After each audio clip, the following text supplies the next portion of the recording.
I think मला वाटतं की लास्ट टाइम मी रिझल्ट आणि त्याच्यापुढचे काही नोट्स मी शेअर केले होते ऍडिशनल, बरोबर आहे ना? Yes sir. ओके.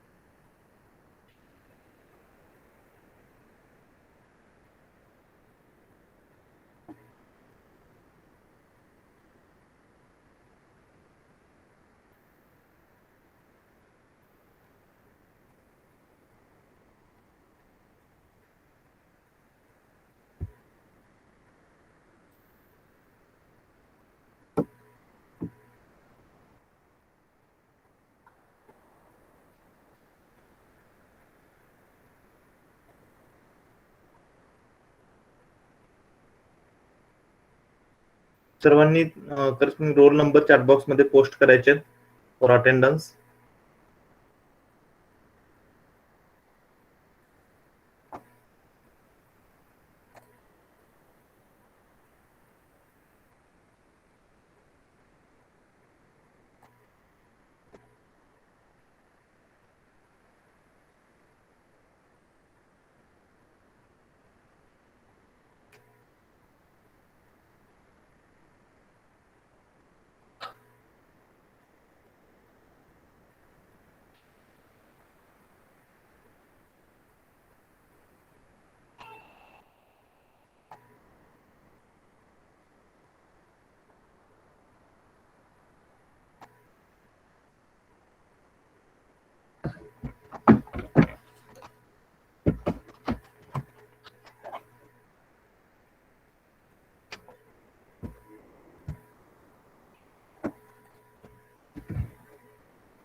ओके.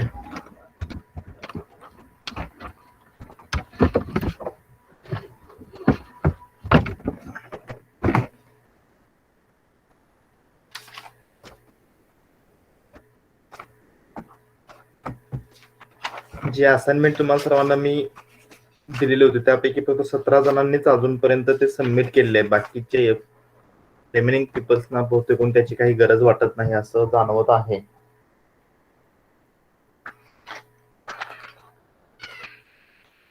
मी लास्ट टाइमच तुम्हाला क्लिअर केलेलं आहे की पुन्हा पुन्हा त्या गोष्टी मी सांगत बसणार नाही.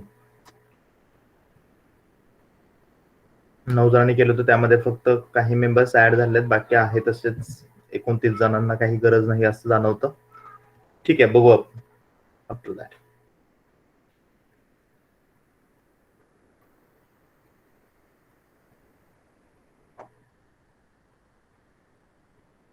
करस्पॉन्डिंग जे तुमच्या आता इंटरनल आहे फर्स्ट, त्याच्यासाठी सिलेबस हा शनिवार पर्यंत जो काय, शनिवार म्हणजे शुक्रवारपर्यंतच्या लेक्चर पर्यंत जो काय सिलेबस होणार तो सर्व सिलेबस तुम्हाला इंटरनल साठी असेल.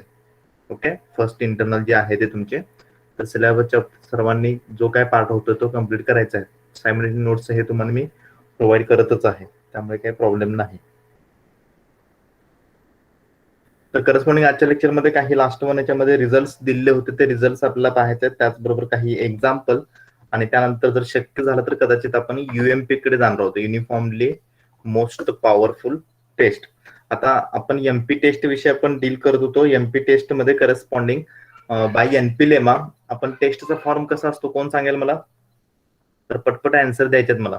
टेस्ट फॉर्म, एमपी टेस्टचा फॉर्म कशा पद्धतीने असतो? By using NP lemma, Neyman Pearson lemma.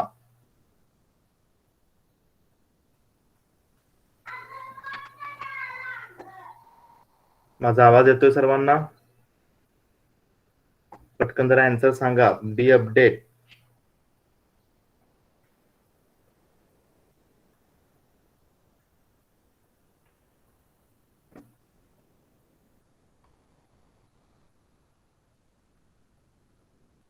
Question काहीतरी विचारलेला आहे मी. एमपी टेस्टचं फॉर्म सांगायचं आहे.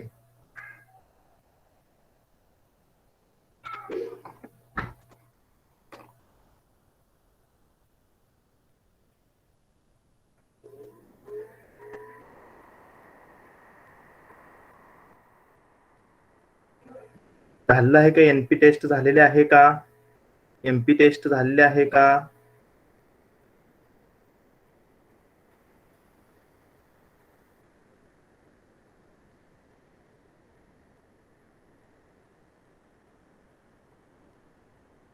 जर तुम्हाला काय सांगायचं नसेल तर मग काय आपण थांबूया इथं. काय लेक्चर परत कशाला घ्यायला, पण काही गरज नाही, निवांत आपल्याला जाता येईल. माझा आवाज येतो ना सर्वांना, का आवाजच येत नाही असं काय आहे?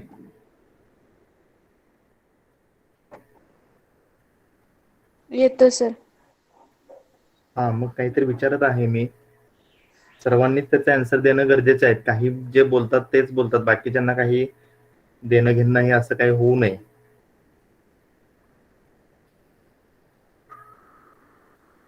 हा, एमपी टेस्टचा मी फॉर्म विचारतोय. By using NP lemma.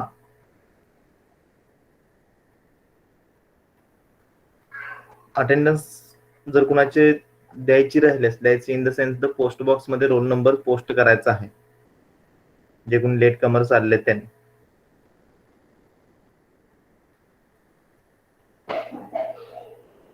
हा बोला, एनीवन, कुणाला नोन आहे काय? एमपी टेस्टच्या बाबतीत आपण काही पाहिलेलं आहे का? एनपी लेमामध्ये आपण simple null versus simple alternative hypothesis test करतो. गुड. त्याचा टेस्टचा फॉर्म कसा असतो? Simple versus simple. Simple versus simple. पण आपण जे टेस्ट फाय ऑफ एक्स जो डिफाइन करतो तो कसा असतो? Phi of X which is equal to K. हा, त्या फॉर्म मध्ये कसा असतो? Phi of greater than or X. Equal to. हा, तो फॉर्म मला सांगा. Phi of X which is equal to corresponding 1 gamma and 0 कोणत्या कंडिशन मध्ये घेतो आपण? फाय ऑफ इक्वल टू आणि लेस दॅन इक्वल टू.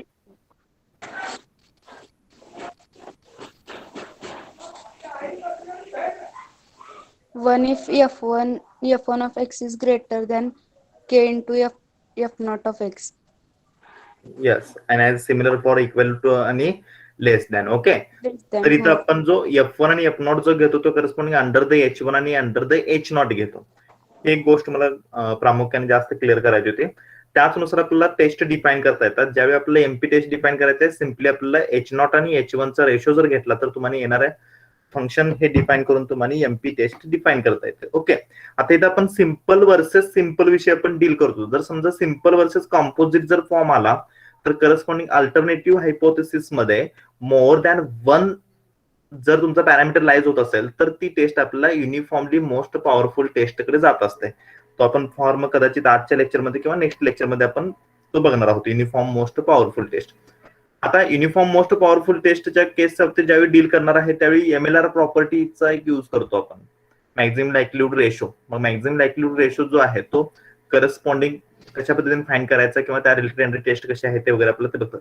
आता अल्टिमेटली बघा, ज्यावेळी आपण start to up to this lecture जर बघितलं तर आपण कोणकोणत्या गोष्टी प्रामुख्याने बघतो. पहिली जी आहे ते टेस्ट फंक्शन, मोस्ट इम्पॉर्टंट आहे तुमचं test function. After that the corresponding size of the test, जे की आपण जनरली अल्फा डिफाइन करतो, expression under the h naught phi of x. Then after the corresponding power of the test, expression under the h1 of the phi of x हेही define करतो. त्यानंतर power function जे आहे ते power function generally आपण बीटाच्या form मध्ये beta of theta म्हणजे ते ऑल ओव्हर पॅरामीटर साठी असतं. तर ह्या 3 गोष्टी ह्या प्रामुख्याने तुम्हाला पुन्हा पुन्हा युज करायचे. आता ह्या 3 गोष्टींचा यूज करून आपल्याला मेन कोणती गोष्ट पहिली गोष्ट फाइंड करायची असते आपल्या सी ची व्हॅल्यू फाइंड सी किंवा के जो की आपण क्रिटिकल रिजन डिफाइन करतो. आणि आफ्टर दॅट त्यानंतर नेक्स्ट आपण काय करतो की अल्फाचा यूज करून करस्पॉन्डिंग ह्या सी च्या आणि त्याचबरोबर करस्पॉन्डिंग गॅमाची व्हॅल्यू जी आहे ती इंटरप्रिटेट करत असतो. मग ह्या व्हॅल्यू इंटरप्रिटेट करत असताना आपल्याला यूज करायचं ते size of the test use करायचं आणि याच्या व्यतिरिक्त नवीन कोणताही पार्ट आपण पाहत नाही. सो ह्या गोष्टी ज्या आहेत त्या काळजीपूर्वक तुम्ही लक्षात घ्या. ह्या जर तुमच्या गोष्टी क्लिअर असतील तर आता इथून पुढचा पार्ट जो आहे तो फक्त आपल्याला पटपट पटपट पट ऑब्झर्व करायचा. नवीन काय गोष्टी आहेत किंवा कशा पद्धतीने आपल्याला त्या गोष्टी फॉलो करायच्या त्या गोष्टी तुम्हाला फक्त लक्षात घेणं गरजेचे आहे. ओके, सो जर आणि कोणी राहिलं असेल तर त्यांनी फक्त प्रेझेंटीसाठी रोल नंबर आहेत ते पोस्ट करायचे.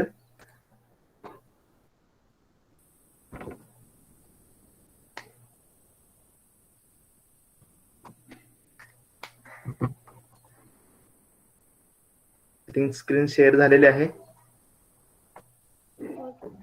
स्क्रीन विजिबल आहे. हो सर. हो सर. तर लास्ट वन लेक्चर मध्ये आपण हे सी ची व्हॅल्यू फाइंड करणे किंवा त्या संदर्भात दिलेलं तुम्ही होमवर्क हा कम्प्लीट केला असेल मी अशी अपेक्षा करतो. आणि त्याच्यानंतर करस्पॉन्डिंग आपलं हे रिझल्ट पाहायचे होते. कोणते रिझल्ट होते तर MP test is need not be unique. MP test unique नाही म्हणजेच काय तर करस्पॉन्डिंग ज्यावेळी आपण इथं जरी बघितलं तुम्ही 4 आणि 5 च्या बाबतीमध्ये तर याची करस्पॉन्डिंग पॉवर ही सेमच आहे. सो पॉवर ही सेम आहे म्हणजे 5/2 आणि 5/3 म्हणजे टेस्ट 2 आणि टेस्ट 3 ह्या ही तुमच्या सेम पॉवरच्याच आहेत. सो सेम पॉवरच्या असताना same size. So MP test 5/2 सुद्धा एमपी टेस्ट आहे, 5/3 सुद्धा तुमचे काय आहे एमपी टेस्ट. म्हणजे आपल्याला एमपी टेस्ट ही युनिक भेटत नाही हे तर आपण प्रूव्ह करू शकतो. त्याचबरोबर मी इथं हेही तुम्हाला सांगितलं होतं की करस्पॉन्डिंग एमपी टेस्टची जी साईज असते which is always greater than equal to power of the test is always greater than equal to size. Always greater than or equal to size म्हणजे त्याच्यासाठी आपण ट्रिव्हियल टेस्ट जे आपण डिफाइन करतो तो ट्रिव्हियल टेस्ट म्हणजेच की फाय अल्फा हे आपण जनरली डिफाइन करतो. सो फाय अल्फाची जी व्हॅल्यू आहे φ(x) अल्फा ही alpha for every value of X for एक्सच्या जेवढ्या काय व्हॅल्यूज आहेत म्हणजे एक्सच्या ऑल व्हॅल्यू साठी alpha for all x belongs to script x is nothing but the corresponding sample space of x. So x तुम्ही कोणती जर व्हॅल्यू घेतली तर टेस्ट फंक्शनची व्हॅल्यू ही अल्फा येते. मग ह्या केसमध्ये ज्यावेळी तुम्ही corresponding size of the test find करता त्यावेळी साईज ऑफ द टेस्ट ही सुद्धा तुमची काय अंडर आहे अल्फाच येते. Size of the test under theta naught. आणि ज्यावेळी तुम्ही power of the test find करता त्यावेळी पॉवर ऑफ द टेस्ट सुद्धा तुमची काय येते करस्पॉन्डिंग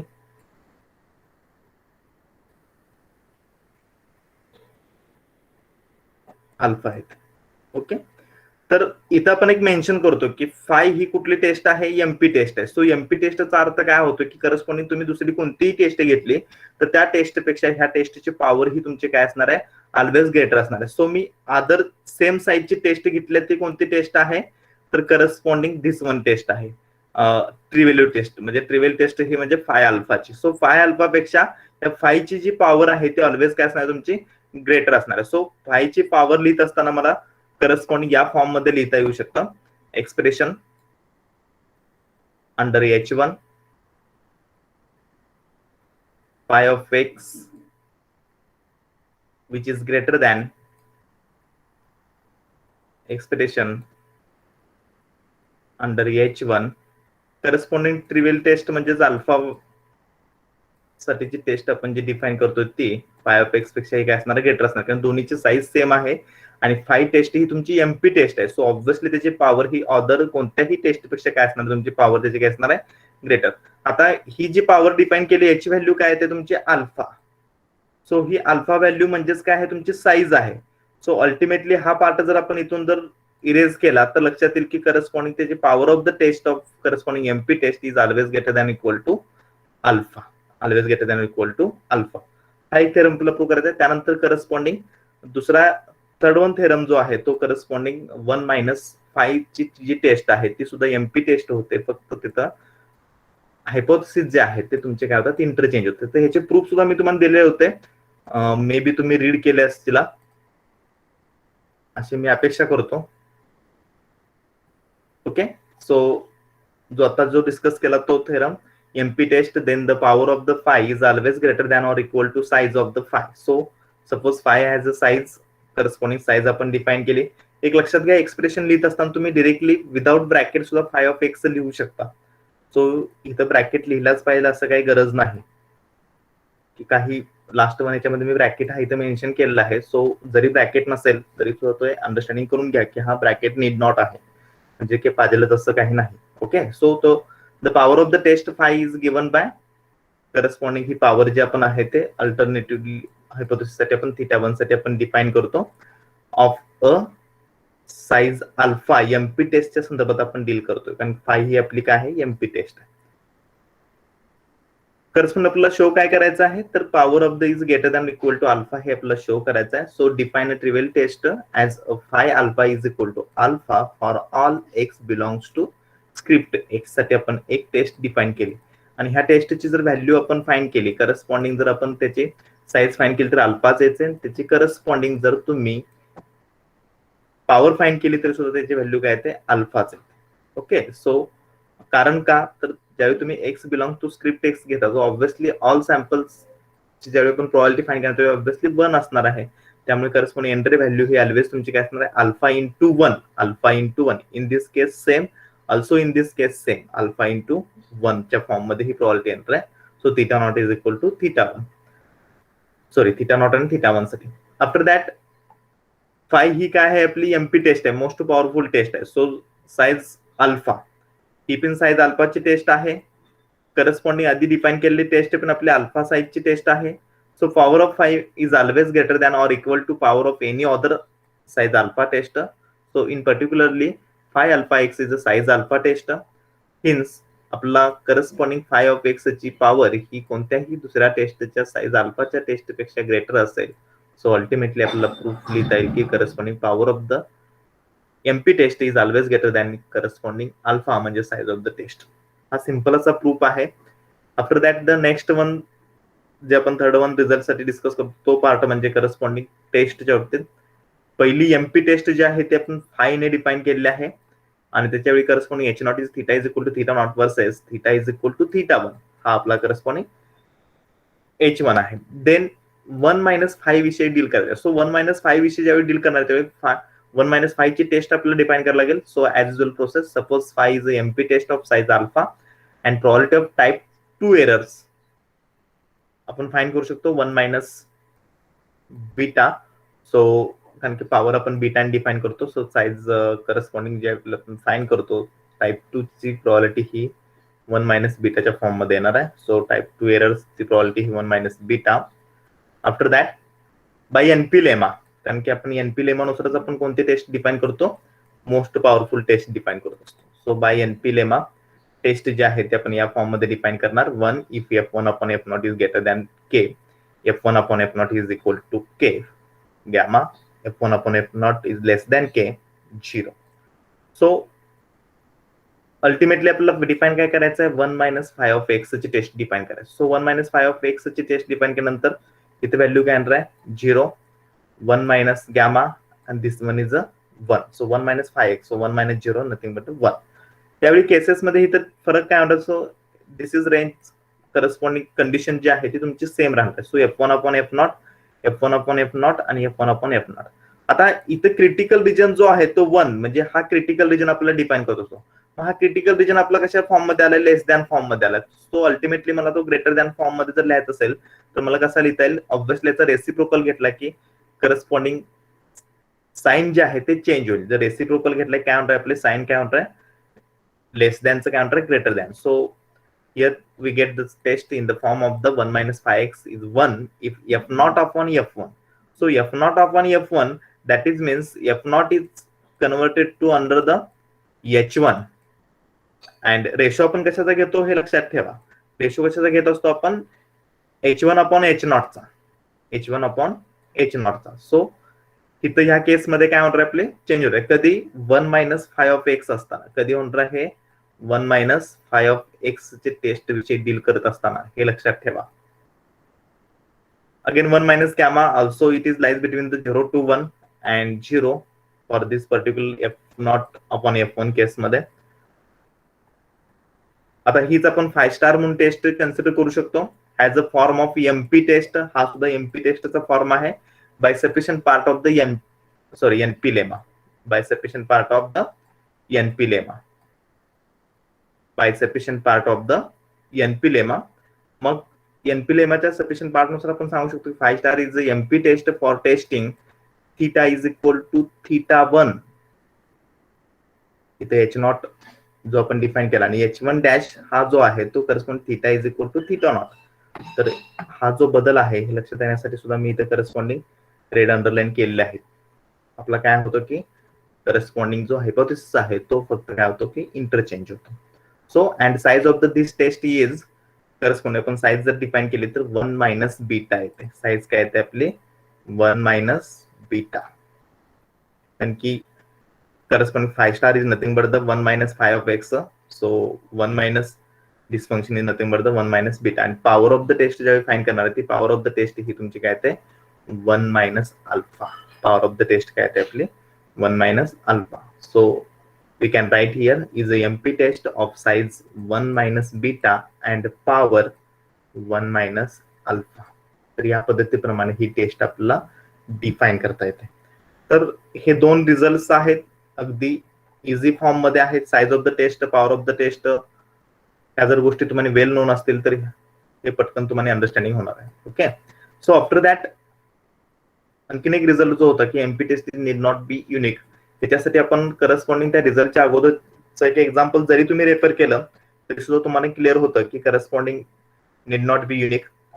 तर त्यासाठी आणखीन एक मी डिस्क्रिटचं एक एक्झाम्पल सुद्धा दिलेलं आहे मोर इन्फॉर्मेशन साठी. सो एफ नॉट आणि F1 as follows as per the rule of NP lemma. आपल्याला F1 upon F नॉट चा रेशो घ्यायचा आहे. So x follows F not H not साठी आणि हे H1 साठी काय आहे x फॉलोज F1 हा अंडर द H नॉट आहे. अंडर द काय आहे आपलं H not. x follows F not versus H1 x follows F1. आणि ह्या केसमध्ये F1 upon F नॉट हे आपण ज्यावेळी डिफाईन करतो सो टेस्ट 1 डिफाईन केले. ह्या टेस्ट 1 मध्ये मी क्रिटिकल रिजन कुठला घेतलाय x इज इक्वल टू 1 और x इज इक्वल टू 2. जर हे लाईज झालं तर आपण काय करणार आहोत रिजेक्ट करणार आहोत. काय करणार आहोत आपण रिजेक्ट. अदरवाइज काय करणार आहोत ऍक्सेप्ट. दुसरी जी टेस्ट डिफाईन केलेली आहे तिथं x इज इक्वल टू 1 और x इज इक्वल टू 3. म्हणजे ह्या दोन टेस्टचा जर विचार केला तर ह्या दोन टेस्ट काय आहेत डिफरंट आहेत. ह्या दोन्ही टेस्ट काय आहेत डिफरंट. मग ह्याची जर आपण साईज फाईन केलं तर ह्याचा मी डिटेल दिलेलं नाही तुम्हाला नोन आहे. सो त्यानुसार तुम्हाला हे लगेच फाईन करता येऊ शकते. साईज जी आहे ती जर फाईन केलं तर तुम्हाला काय मिळणार आहे 0.05. दुसऱ्याची जरी साईज फाईन केली तर ते सुद्धा तुम्हाला मिळणार 0.05. सो इथे दोन्हीची साईज जी आहे ती काय आहे तुमची सेम आहे. ओके. आणि as per the F1 upon F not चा जर विचार केला आपण त्यानुसार आपल्याला ह्या व्हॅल्यू सगळ्या डिफाईन करायच्या आहेत. आणि त्याच्यानुसार जर व्हॅल्यूज आपण पाहिल्या तर करस्पॉन्डिंग ही आपली एमपी टेस्ट आहे. कोणती आहे most powerful test of same size. Most powerful of same size मध्ये जर आपण पॉवर फाइंड केली तर पॉवर सुद्धा तुमची काय आहे सेम आहे. सो पॉवर पिन इक्वल आहे परंतु टेस्ट जे आहे ते तुमच्या दोन टाइप्स मध्ये आपण डिफाइन करू शकतो. So both are the MP test of same size and same power but they are distinct test. But they are the distinct test. So MP test जी असते ती तुमची युनिक टेस्ट नसते. हा पार्ट इथे तुम्हाला क्लिअर होतो. ओके. अशा पद्धतीने हे तिन्ही थेरम्स तुम्हाला वेल डिफाईन करून दिलेले आहेत. तुम्ही पुन्हा एकदा रीड करा किंवा काही डाऊट वगैरे असेल तर आता सुद्धा विचारू शकता. सर हा बोला. सर एक्झाम्पल पासून प्लीज परत एक्सप्लेन करता का? हा ह्या एक्झाम्पल ना. ओके. हा. आता हे डिस्क्रिटचं एक्झाम्पल आपण डील करतो. याच्यामध्ये एच नॉट जो आहे तो एक्स फॉलोज एफ नॉट. आता एफ नॉटचं डिस्ट्रीब्युशन काय आहे तर हे डिस्ट्रीब्युशन दिलेलं आहे. म्हणजे अल्टिमेटली आपल्याला अंडर द एच नॉटचं डिस्ट्रीब्युशन दिलेलं आहे. Okay. So under the H नॉटचं डिस्ट्रीब्युशन दिल्यानंतर नेक्स्ट म्हणजे डिस्ट्रीब्युशन दिलं आहे, अंडर द H1चं डिस्ट्रीब्युशन दिलं आहे F1. ओके, अल्टिमेटली आपण काय करत असतो की करस्पॉन्डिंग जर F1/F0चा रेशो घेतला आणि आपण जर व्हॅल्यूज डिफाईन केल्या आणि त्यानुसार जर क्रिटिकल रिजन जर डिफाईन केला असेल तर आपल्याला मिळणारी टेस्ट ही कोणती टेस्ट असते? एमपी टेस्ट असते. ओके, सो एमपी टेस्टचा विचार करून आपल्याला क्रिटिकल रिजन जो आहे तो आता डिरेक्टली इथे दिलाय. आता इथे काय केलंय, क्रिटिकल रिजन हा डिरेक्टली दिलाय. So x is equal to 1 म्हणजे x इज इक्वल टू 1 साठी रेशो आपला काय आहे समजा 18.75 and after the x is equal to 2 साठी जो 10 आहे. म्हणजे विचार करा, समजा बाय एक्झाम्पल क्रिटिकल रिजन जो आहे तो डिफाईन करत असताना मी या फॉर्म मध्ये केलेला आहे.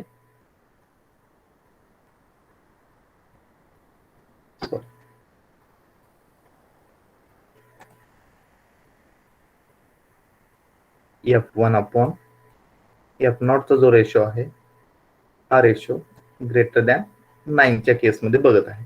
मग ग्रेटर दॅन 9च्या केसमध्ये ज्यावेळी आपण स्टडी करणार आहे त्यावेळी आपल्याला दोन टेस्ट मिळू शकतात. कशा दोन टेस्ट मिळू शकतात? क्रिटिकल रिजन मध्ये आपल्याला हा पार्ट पण घेता येईल 1 आणि 2 चा. ओके, 1 आणि 2, x इज इक्वल टू 1 आणि x इज इक्वल टू 2 ही एक टेस्ट डिफाईन झाली. आणि दुसरी टेस्ट जी डिफाईन करणार आहे आपण x is equal to 1 and x is equal to 3. x is equal to 2 साठी आणि x इज इक्वल टू 3 साठी जर विचार केला तर इथं पण 10 व्हॅल्यू आहे, इथंही 10 व्हॅल्यू आहे. त्यानुसार ह्या दोन टेस्ट आपल्याला डिफरंट डिफाईन करता येऊ शकते. मग ह्या दोन्ही टेस्टच्या बाबतीमध्ये आपल्याला साईज फाईन करायचे. जर साईज फाईन केली तर साईजची व्हॅल्यू तुम्ही करस्पॉन्डिंग कशी फाईन करणार आहात? ऑब्व्हियसली प्रोबॅबिलिटीज घेणं गरजेचं आहे. अंडर द H0 प्रोबॅबिलिटी काय आहे तुमची? 0.04 अँड 0.01. सो 0.04 अँड 0.01 ऍडिशन केले की आपल्याला आन्सर काय मिळणार आहे? तर करस्पॉन्डिंग आन्सर हे तुमचं 0.05 असणार आहे. हे इथं क्लिअर होतं. सो ह्याची साईज जी आहे ही साईज आपली 0.05 येणार आहे.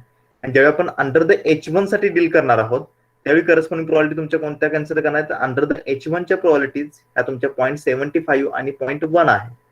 0.75 आणि 0.1. सो 0.75 आणि 0.1 ऍडिशन केल्यानंतर 0.85 ऍडिशन मिळणार आहे तुम्हाला. सेम केसला इथंही सेम केसला येत होते.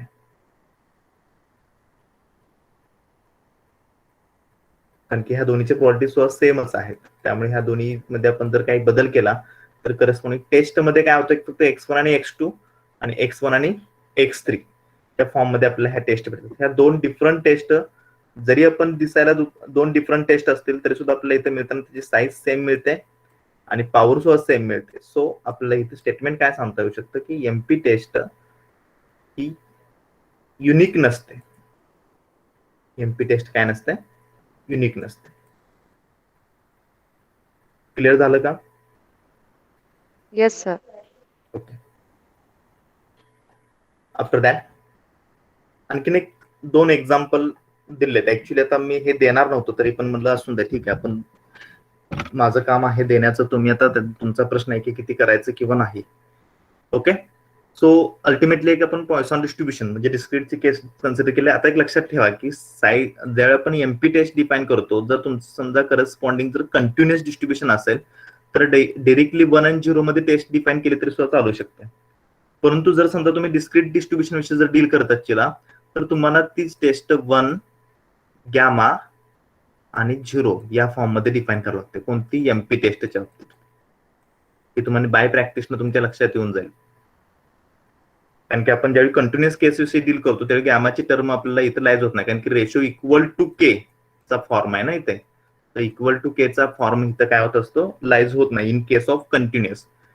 ओके, सो कंटिन्युअसचं आणखीन एक एक्झाम्पल आपल्याला आहे पुढे, त्यावेळी आपण डील करताना ते लक्षात येईल.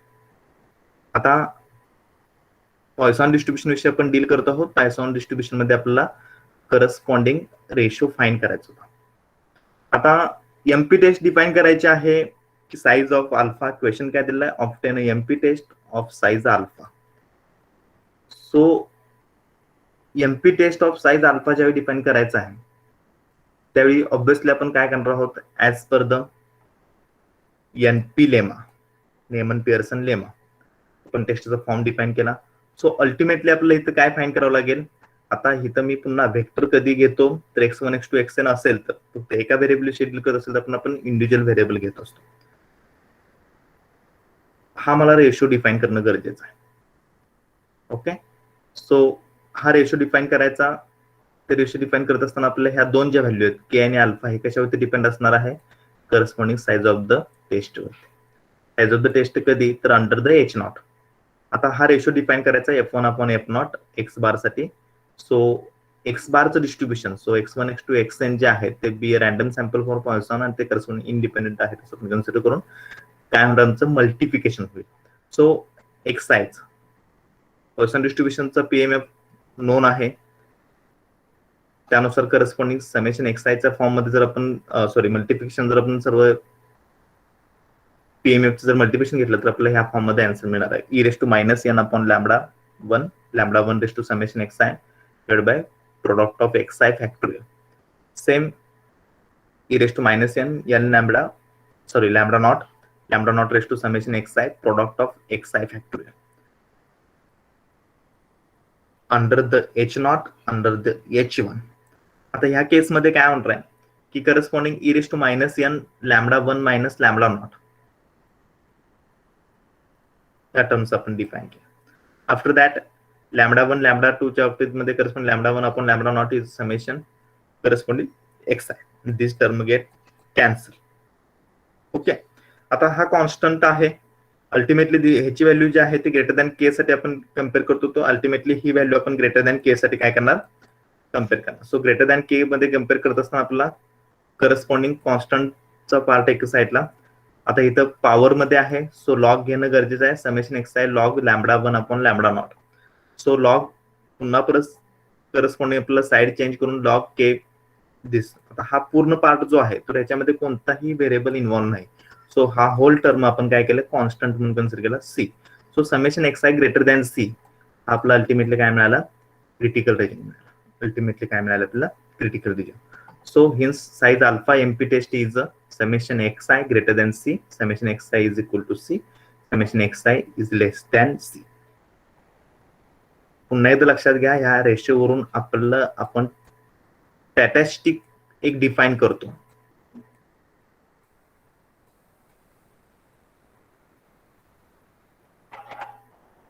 एक स्टॅटिस्टिक मग ते समेशन एक्स आय असेल किंवा तुमचं करस्पॉन्डिंग एक्स बार असेल. समेशन एक्स आय पुन्हा परत एक्स बारच्या फॉर्म मध्ये पण आपण रिप्रेझेंट करू शकतो, किंवा समेशन एक्स आय स्क्वेअर असेल, किंवा एक्स वन ऑर्डरच्या फॉर्म मध्ये आपल्याला इथं मिळेल रिजन, किंवा एक्स ऑर्डर एन मध्ये आपल्याला रिजन मिळेल. तर हे F1 अपॉन एफ नॉटचा रेशो जो आहे तो आपण डिफाईन करतो असतो, त्यामध्ये आपल्याला ह्यापैकी कुठल्या तरी एक व्हॅल्यू मिळत असते किंवा याच्यापेक्षा थोडीशी डिफरंट व्हॅल्यू. हे समेशन एक्स आय आणि समेशन एक्स बार हे अल्टिमेटली आपण लिहू शकतो. ओके, आफ्टर दॅट जेव्हा आपण lambda upon lambda naught corresponding value find केली, summation X I is greater than C साठी आपल्याला क्रिटिकल रिजन मिळाला.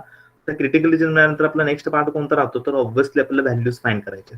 कोणत्या व्हॅल्यू फाइंड करायच्या आहेत, तर करस्पॉन्डिंग ही गॅमाची व्हॅल्यू फाइंड करायची आहे, त्याचबरोबर हे सी ची व्हॅल्यू फाइंड करायची आहे. अल्फाची व्हॅल्यू तुम्हाला गिवन असणार आहे. ही लॅम्बडा नॉटची व्हॅल्यू सुद्धा काय असणार आहे, तुम्हाला गिवन असणार आहे. सो लॅम्बडा नॉटची व्हॅल्यू गिवन असताना, अल्फाची व्हॅल्यू गिवन असताना आपल्याला सी आणि गॅमाची व्हॅल्यू डिफाईन करायची. मग हे कसं फाइंड करू शकता, तर न्यूमरिकल कॅल्क्युलेशन नुसार तुम्हाला हे फाइंड करता येऊ शकतं, किंवा ह्याच्यासाठी तुम्ही प्रोग्रामिंगचा पण यूज करू शकता. आर प्रोग्रामचा यूज करून सुद्धा तुम्हाला ह्या गोष्टी फाइंड करता येतात. प्रॅक्टिकल मध्ये हा पार्ट तुम्हाला इन्व्हॉल्व आहे, त्यानुसार तुम्हाला ह्या गोष्टी फाइंड करता येतील.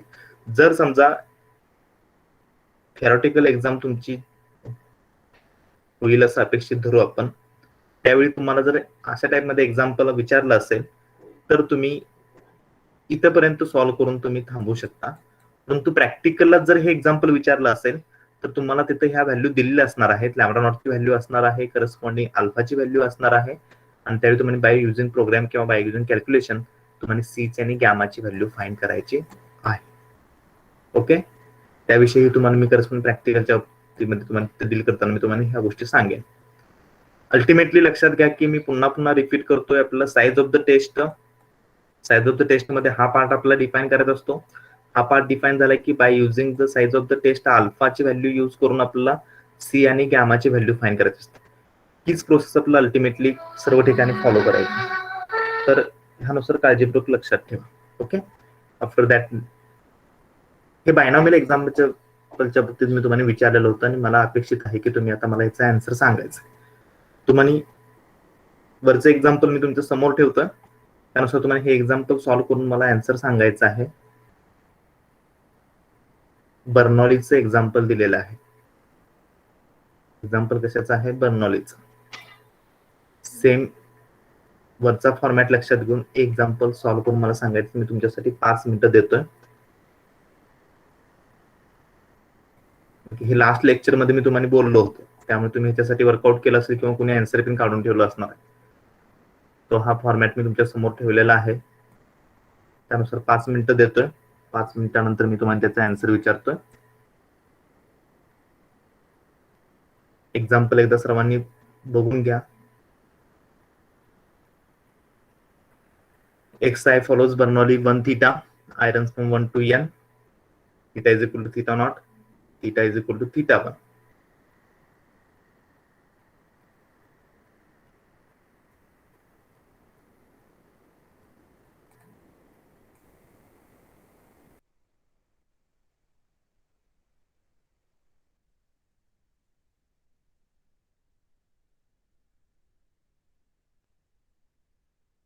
नोट्स पण तुमच्याकडे आहेत.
सर जरा एक्झाम्पल थोडस 1 minute just number note down करतो.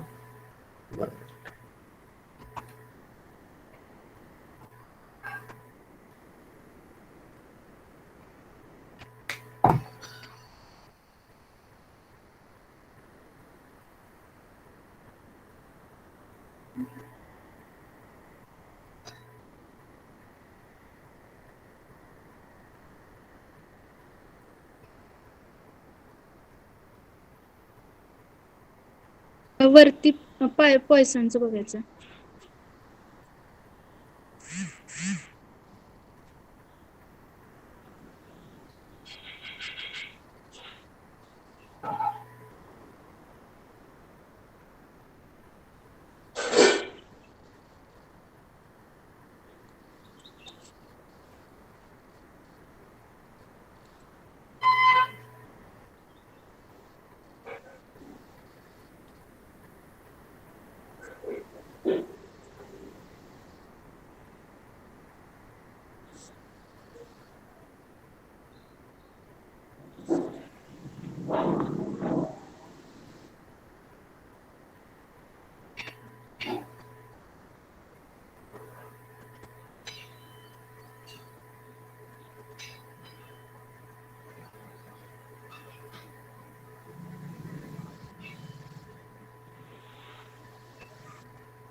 Anyone get answer?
मिळालाय का आन्सर?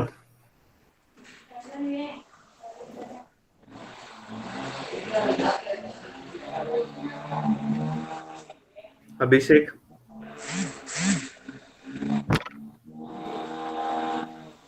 अभिषेक आवाज येतोय? हा सर. मिळालं आन्सर? नाही सर अजून. का? नाही करतोय सर. इतका वेळ लागण्यासारखं नाही.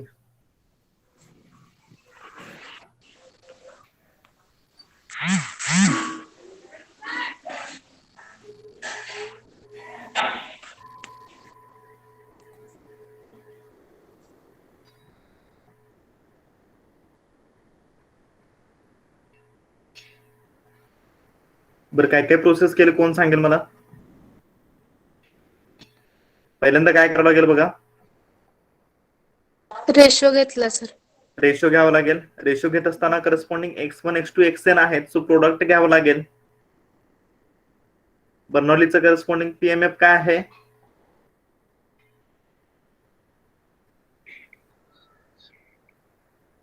हा बोला. p raised to x into 1 minus p raised to 1 minus x. आता ह्या केसमध्ये काय होणार आहे?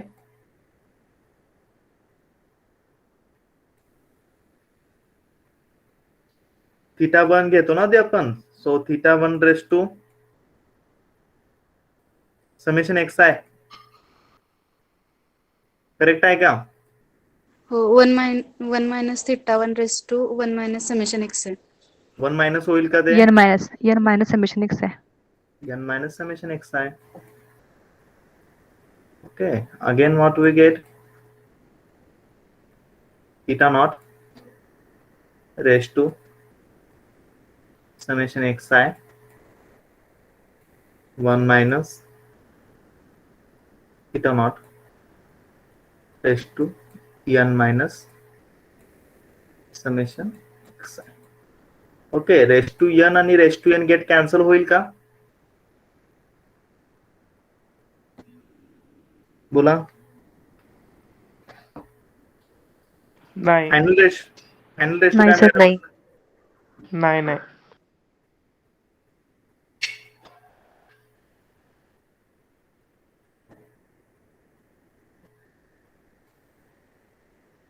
समेशन एक्स आहे तुम्ही बोला, सांगा आन्सर जरा. समेशन एक्स आहे. Raise to summation. Okay, again one आपण मायनस सेपरेट लिहू शकतो का?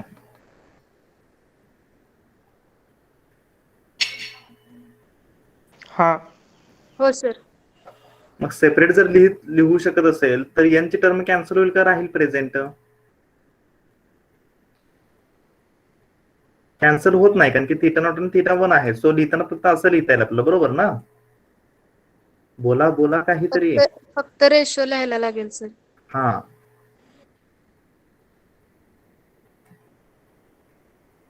Is it correct?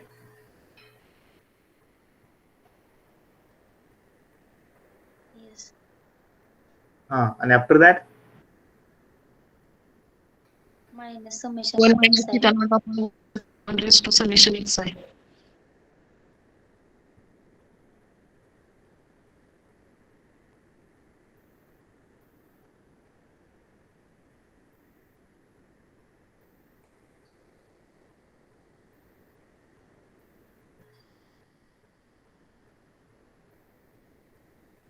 Minus summation X. Okay, याच्यानंतर काय केलं सांगा पटकन.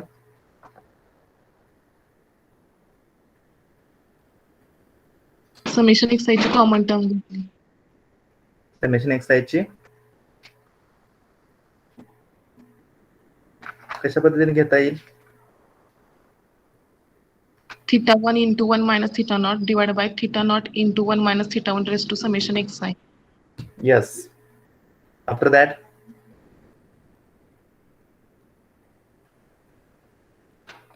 अल्टिमेटली असं होईल का बघा बरं. आता डायरेक्ट के कडे जातो. K is greater than theta one minus 1 minus theta naught. Theta naught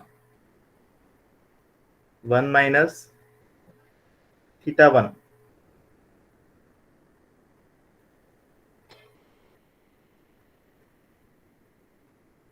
raise to summation x आहे. आणि हा कॉन्स्टंट आहे, तो इकडे मल्टिप्लाय केला, त्यामुळे मी के डॅश घेतो डायरेक्ट इथे. ओके, अल्टिमेटली परत इथे काय करणार तुम्ही? लॉग घेणार. लॉग घेतल्यानंतर काय होणार तुमचा? समेशन एक्स आहे इंटू लॉग ऑफ दिस.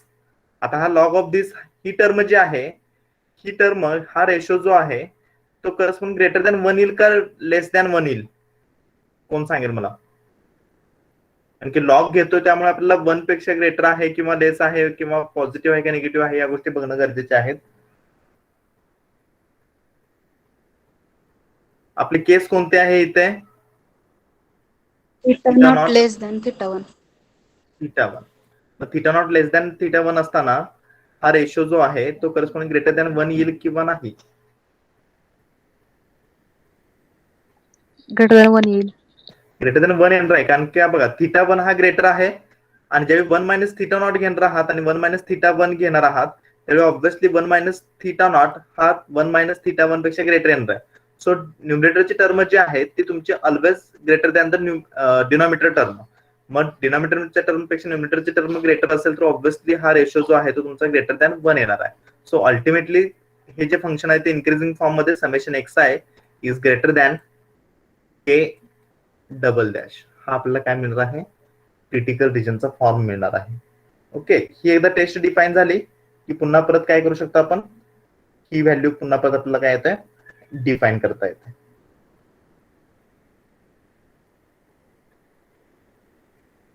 आता इथे के डॅश घ्या किंवा ही व्हॅल्यू तुम्ही सी म्हणून पण कन्सिडर करू शकता आणि त्यानुसार करस्पॉन्डिंग बाकीचे व्हॅल्यूज आपल्याला फाईन करता येतील.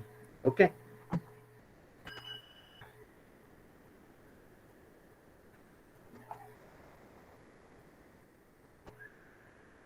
विजिबल आहे सर्वांना?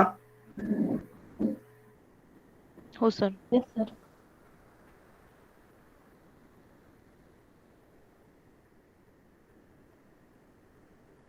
एक्स आहे. सो ह्या फॉर्म मधील ग्रेटर दॅन 1. सो मिळणारा व्हॅल्यू ही तुमची के double dash. K double dash denote K double dash by C मी इथे परत सेकंड केस मध्ये घेतले आणि परत नंतर आपल्याला ह्या फॉर्म मध्ये summation X I also follows the binomial distribution with n theta. Then after that the values, final values जे आहेत ते आपल्याला करस्पॉन्डिंग अल्फा थिटा नॉट आणि सी ची व्हॅल्यू गिवन असताना त्या बाकीच्या रिमेनिंग व्हॅल्यूज आपल्याला करस्पॉन्डिंग सी ची व्हॅल्यू आणि गॅमाची व्हॅल्यू आपल्याला फाइंड करता येऊ शकतील by using the numerical calculation. Process सर्वांसाठी सेम आहे. ह्या केसमध्ये आपल्याला ह्या व्हॅल्यूज कशा तुम्ही फाइंड करायचं हे मी तुम्हाला मी सांगितले. प्रॅक्टिकलला बघता येईल किंवा तुम्ही हे प्रोग्रामद्वारे ट्राय पण करू शकता. हे न्यूमेरिकल कॅल्क्युलेशन्स आपल्याला करून ह्या गोष्टी फाइंड करायच्या.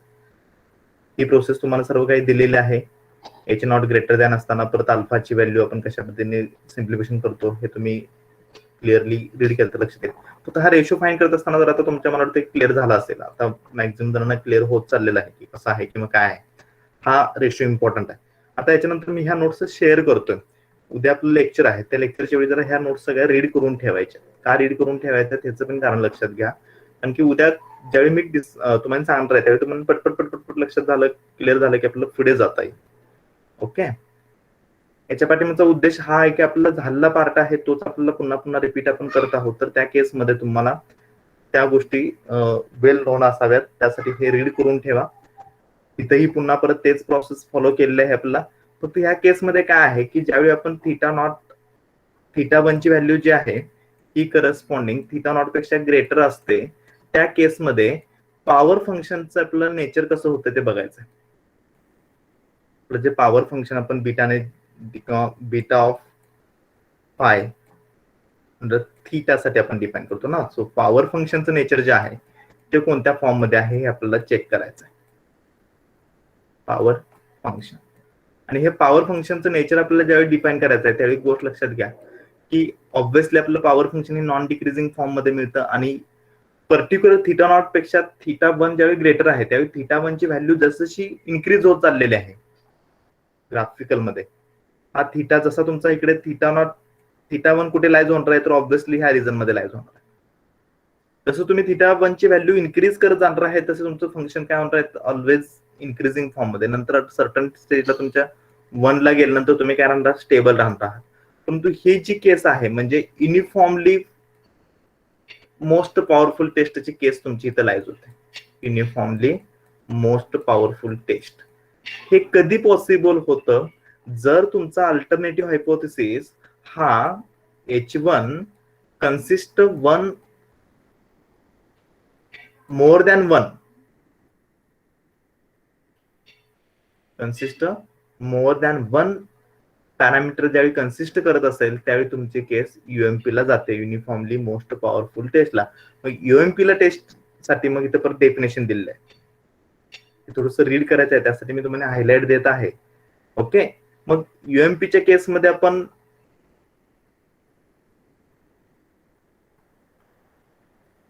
ओके हे पेज डबल झालेलं आहे.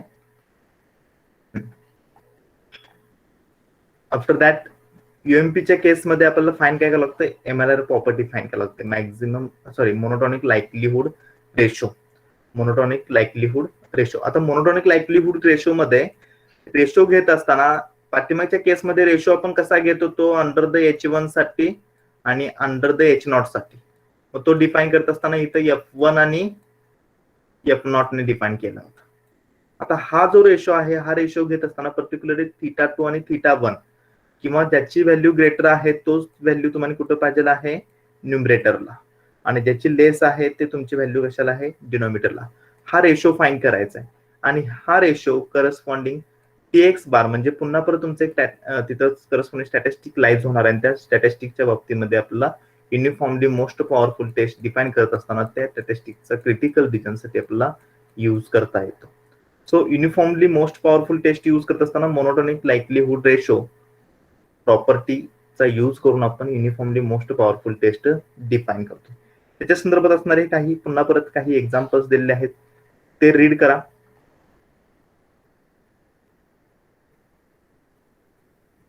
काही पेजेस रिपीट झालेले आहेत स्कॅन, मे बी काही मिस झाला असेल किंवा काय याच्या संदर्भात केले असतील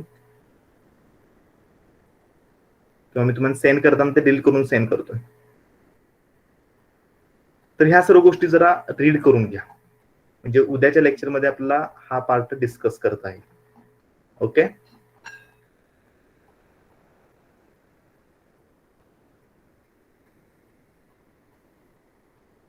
ठीक आहे. आतापर्यंत जो काय पार्ट सांगितला त्याच्यामध्ये काही डाऊट असेल तर विचारा.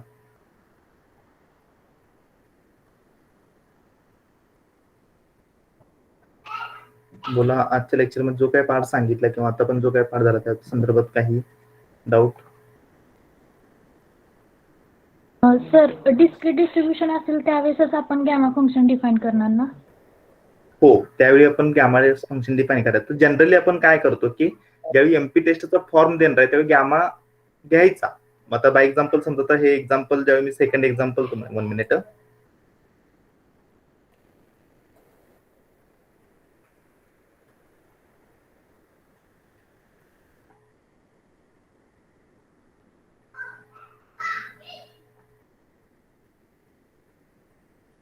आता ह्या नॉर्मल थिटा केस मध्ये काय केलं की ज्यावेळी फॉर्म डिफाइन केलाय त्यावेळी मी इथे काय केलंय की गॅमा मेन्शन केलेला आहे.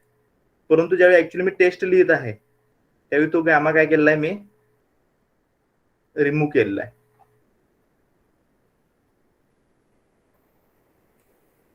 तर गॅमा का रिमूव्ह केला? कारण की obviously summation x i which is equal to c साठी ज्यावेळी आपण इक्वल टू ची केस फाइंड करणार आहे in case of the continuous distribution, तर इक्वल टू च्या केस साठी प्रोबॅबिलिटी लाईज होते का? हा बोला. कंटिन्युअसच्या केसमध्ये इक्वल टू साठी प्रोबॅबिलिटी लाईज होते का? नाही. एक्झॅक्ट प्रोबॅबिलिटी नाही होत. त्यामुळे इथं आपण इथं गॅमा कन्सिडर करत नाही. आता इथं मी पुन्हा उद्या जे सांगायचं आहे ते थोडस 1 मिनिटामध्ये मी सांगतो. हे समेशन एक्स आय जे आहे ते पुन्हा मी समेशन एक्स आय कोणत्या फॉर्म मध्ये घेतलेलं आहे? एक्स बार मध्ये. आता तुम्ही एक्झाम्पल कडे कोणकोणत्या अँगलने बघता तेवढ्या अँगलने तुम्हाला हे एक्झाम्पल सॉल्व्ह करण्यासाठी तुमच्या समोर येऊ शकतं. समेशन एक्स आयचं डिस्ट्रीब्युशन घेऊन पण तुम्ही सॉल्व्ह करू शकता किंवा एक्स बारचं डिस्ट्रीब्युशन घेऊन पण सॉल्व्ह करू शकता. अल्टिमेटली आन्सर तुम्हाला फायनली मिळणार जे आहे ते सेमच मिळणार आहे. हा पार्ट आता इक्वल टू डायरेक्टली काय केलंय मी अल्फा साठी घेतलंय, झेड अल्फा साठी. हे कुठून घेतलं, का घेतलं, कसं घेतलं तर ह्याच्याविषयी आपण लास्ट टाइम एक्झाम्पल पाहिलेच आहेत. त्यामुळे हा पार्ट रीड करा, म्हणजे उद्या डिस्कस करत असताना ना तुम्ही पटपट पटपट आन्सर सांगतील आणि पुढे आपल्याला जाता येईल. ओके. आणि काय एनीवन?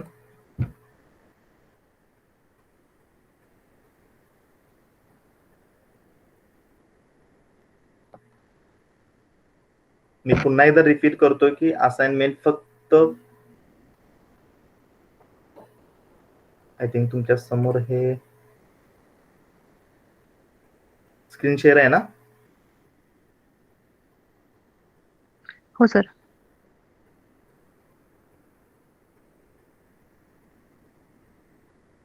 नंबर तुमच्या समोर दिसतात. ज्यांनी सबमिट केलं त्यांची नावं पण दिसतात.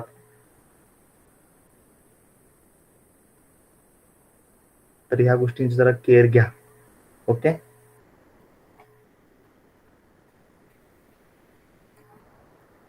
ठीक आहे, आपण इथे थांबूया.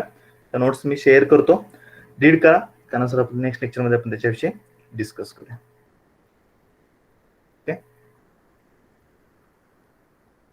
आणि काही कोणाचे काही डाऊट वगैरे आहे का? असेल तर विचारा.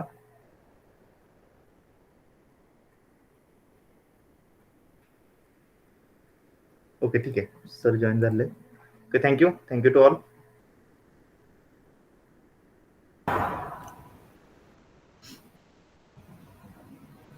Okay, good morning all of you. Everybody able to hear me? Good morning, sir. Good morning, sir. Okay, thank you.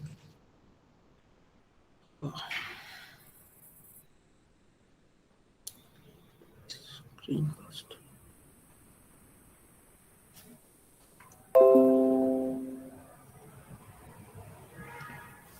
Okay, so basically in last lecture we have obtained the parameters using the maximum likelihood estimation method for the multivariate normal distributions.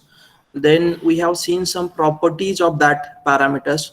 Also we have obtained the sufficient statistic, and what we obtained that basically the x bar is an unbiased estimator for mu, and basically S divided by n minus 1. Here S is the sum of squares of the observations taken from the mean, or the sum of squares of the deviations from the mean.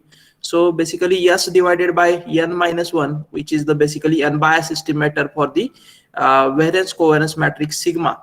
And basically the maximum likelihood estimator for sigma is the S divided by n. So that things we have discussed. So in today's lecture we have to obtain the distribution of that estimators. So we have to obtain the distribution of the x bar, and we have to obtain the distribution of the S. So basically we know that actually what is the distribution of the x bar, and we have already obtained the distribution of the x bar in many times, and also we have the use that result in many situations. So basically if x follows a p-variate normal distribution with mean mu and variance sigma, then what will be the distribution of the x bar? So in today's lecture basically we have to prove that what is the distribution of x bar. Suppose x follows p-variate normal distribution with, this is basically the vector x with mean mu and the variance covariance matrix sigma, then what we have to obtain? We have to obtain the distribution of x bar and S. So basically S is the summation of xi. Here again xi is the ith vector, x bar into xi minus x bar prime, so I from 1 to n. So we have to obtain the distribution of x bar and S. So basically we will see what is the distribution of S, and then we are moving to the basically one important result, that is x bar and S are the independent. So we have to show that the distribution of x and the distribution of S is the independent. First of all we have to obtain the distribution of x bar and S. So now what we can do, we can write these S as the basically, so Sn minus 1 is nothing but S divided by n minus 1. So S is nothing but n minus 1 into Sn minus 1. So we have to obtain the distribution of S, or we have to obtain the distribution of this quantity, that is n minus 1 into Sn minus 1. So I have just changed the subscript here. So instead of the not writing any subscript, I write the n minus 1, and here I have divided S by the quantity n minus 1. So what is the distribution of x bar when x follows p-variate normal with mean mu and variance sigma? What will be the distribution of x bar? X bar is nothing but 1 upon n summation of xi I from 1 to n. So this is again ith vector. So what will be the distribution of this quantity? Past the distribution कोण सांगू शकेल का? So many times आपण याचा जो काही result आहे तो पण यूज केलेला आहे.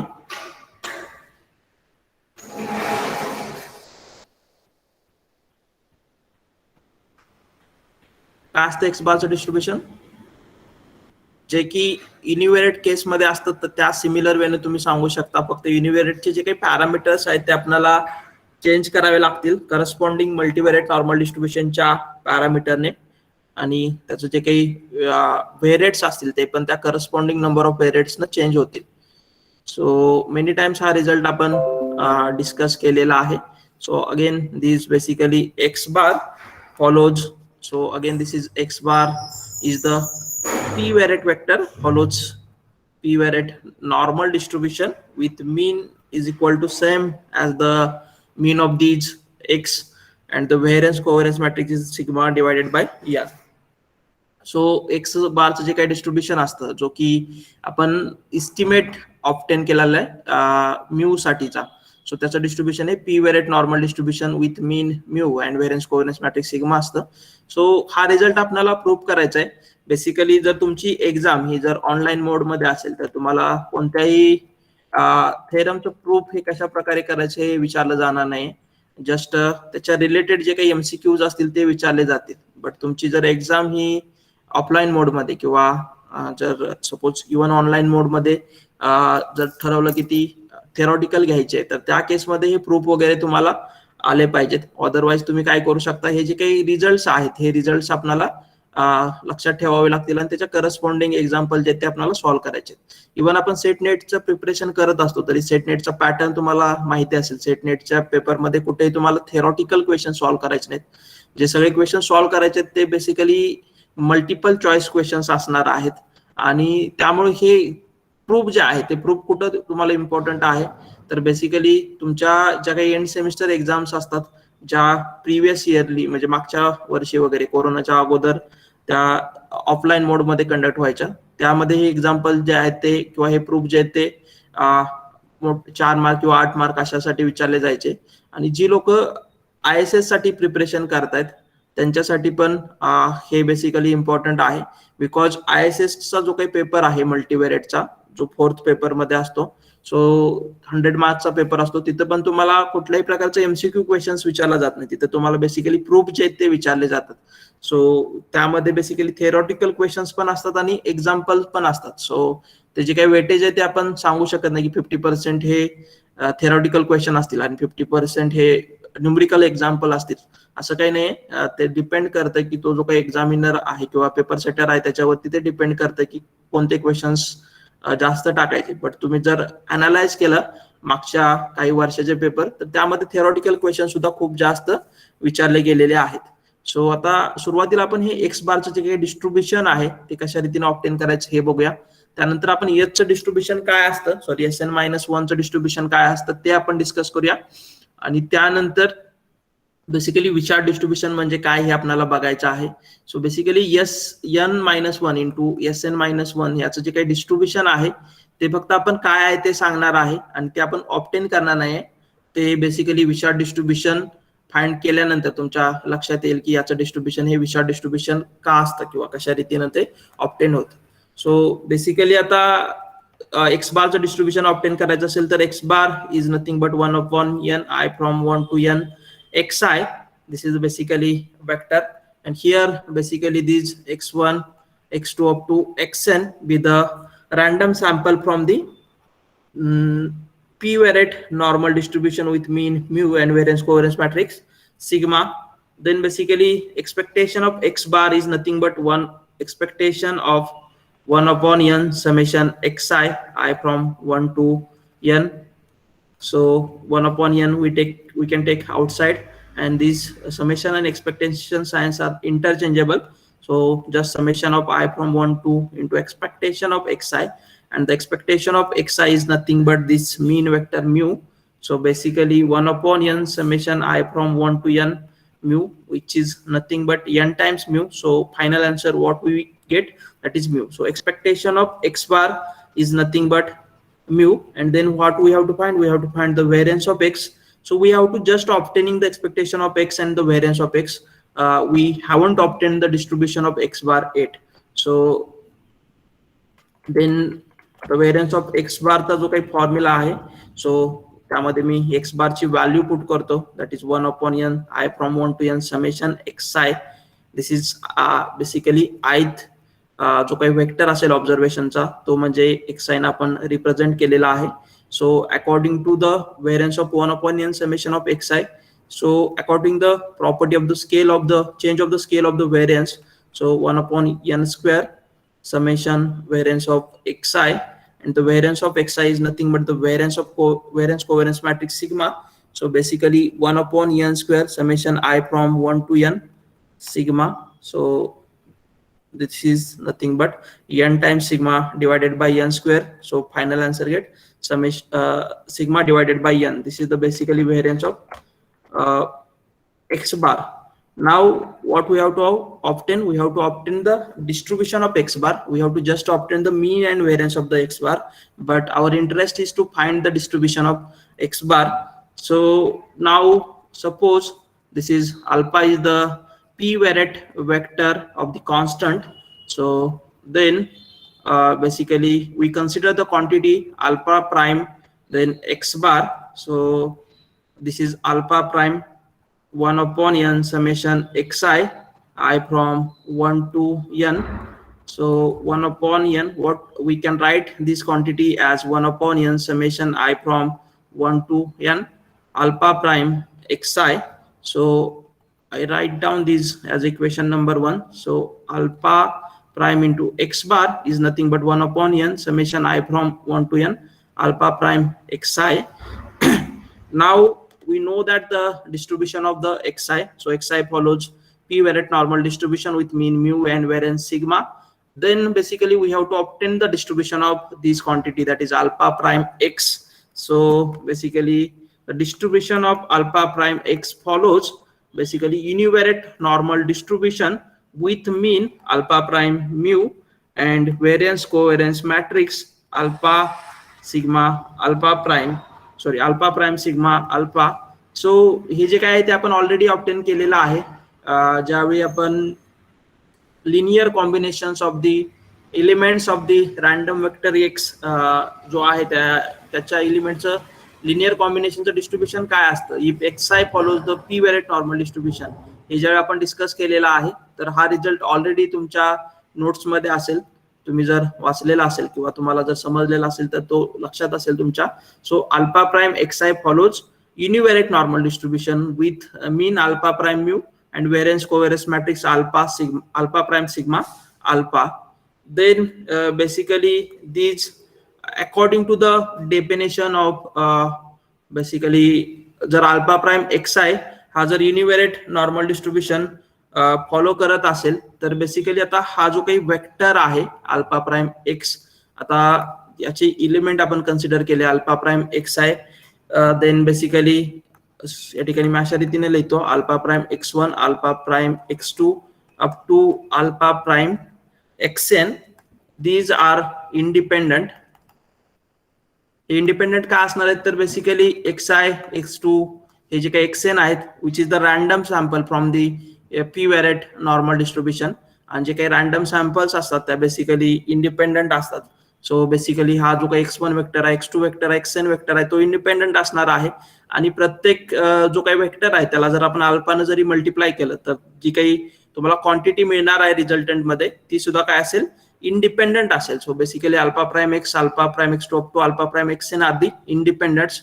आणि अल्फा प्राइम एक्सायचं डिस्ट्रीब्युशन काय आहे तर univariate normal distribution with alpha prime mu alpha prime sigma alpha. आणि जर हे alpha x1 alpha x2 up to alpha xn जर इंडिपेंडंट असतील तर बेसिकली जी काही आपली डेफिनेशन आहे मल्टीवेरिएट नॉर्मल डिस्ट्रीब्युशनची अकॉर्डिंग टू दॅट डेफिनेशन आता मी काय लिहू शकतो बघा. सो बेसिकली या ठिकाणी y is equal to alpha prime x i अशा रीतीने मी डिफाईन करतो. आणि याचं जे काही डिस्ट्रीब्युशन आहे ते युनिव्हेरिएट नॉर्मल डिस्ट्रीब्युशन आहे with mean alpha prime mu and variance covariance matrix alpha prime sigma. and these basically आता हे जे काही आहे त्याला मी yi डिनोट करतो.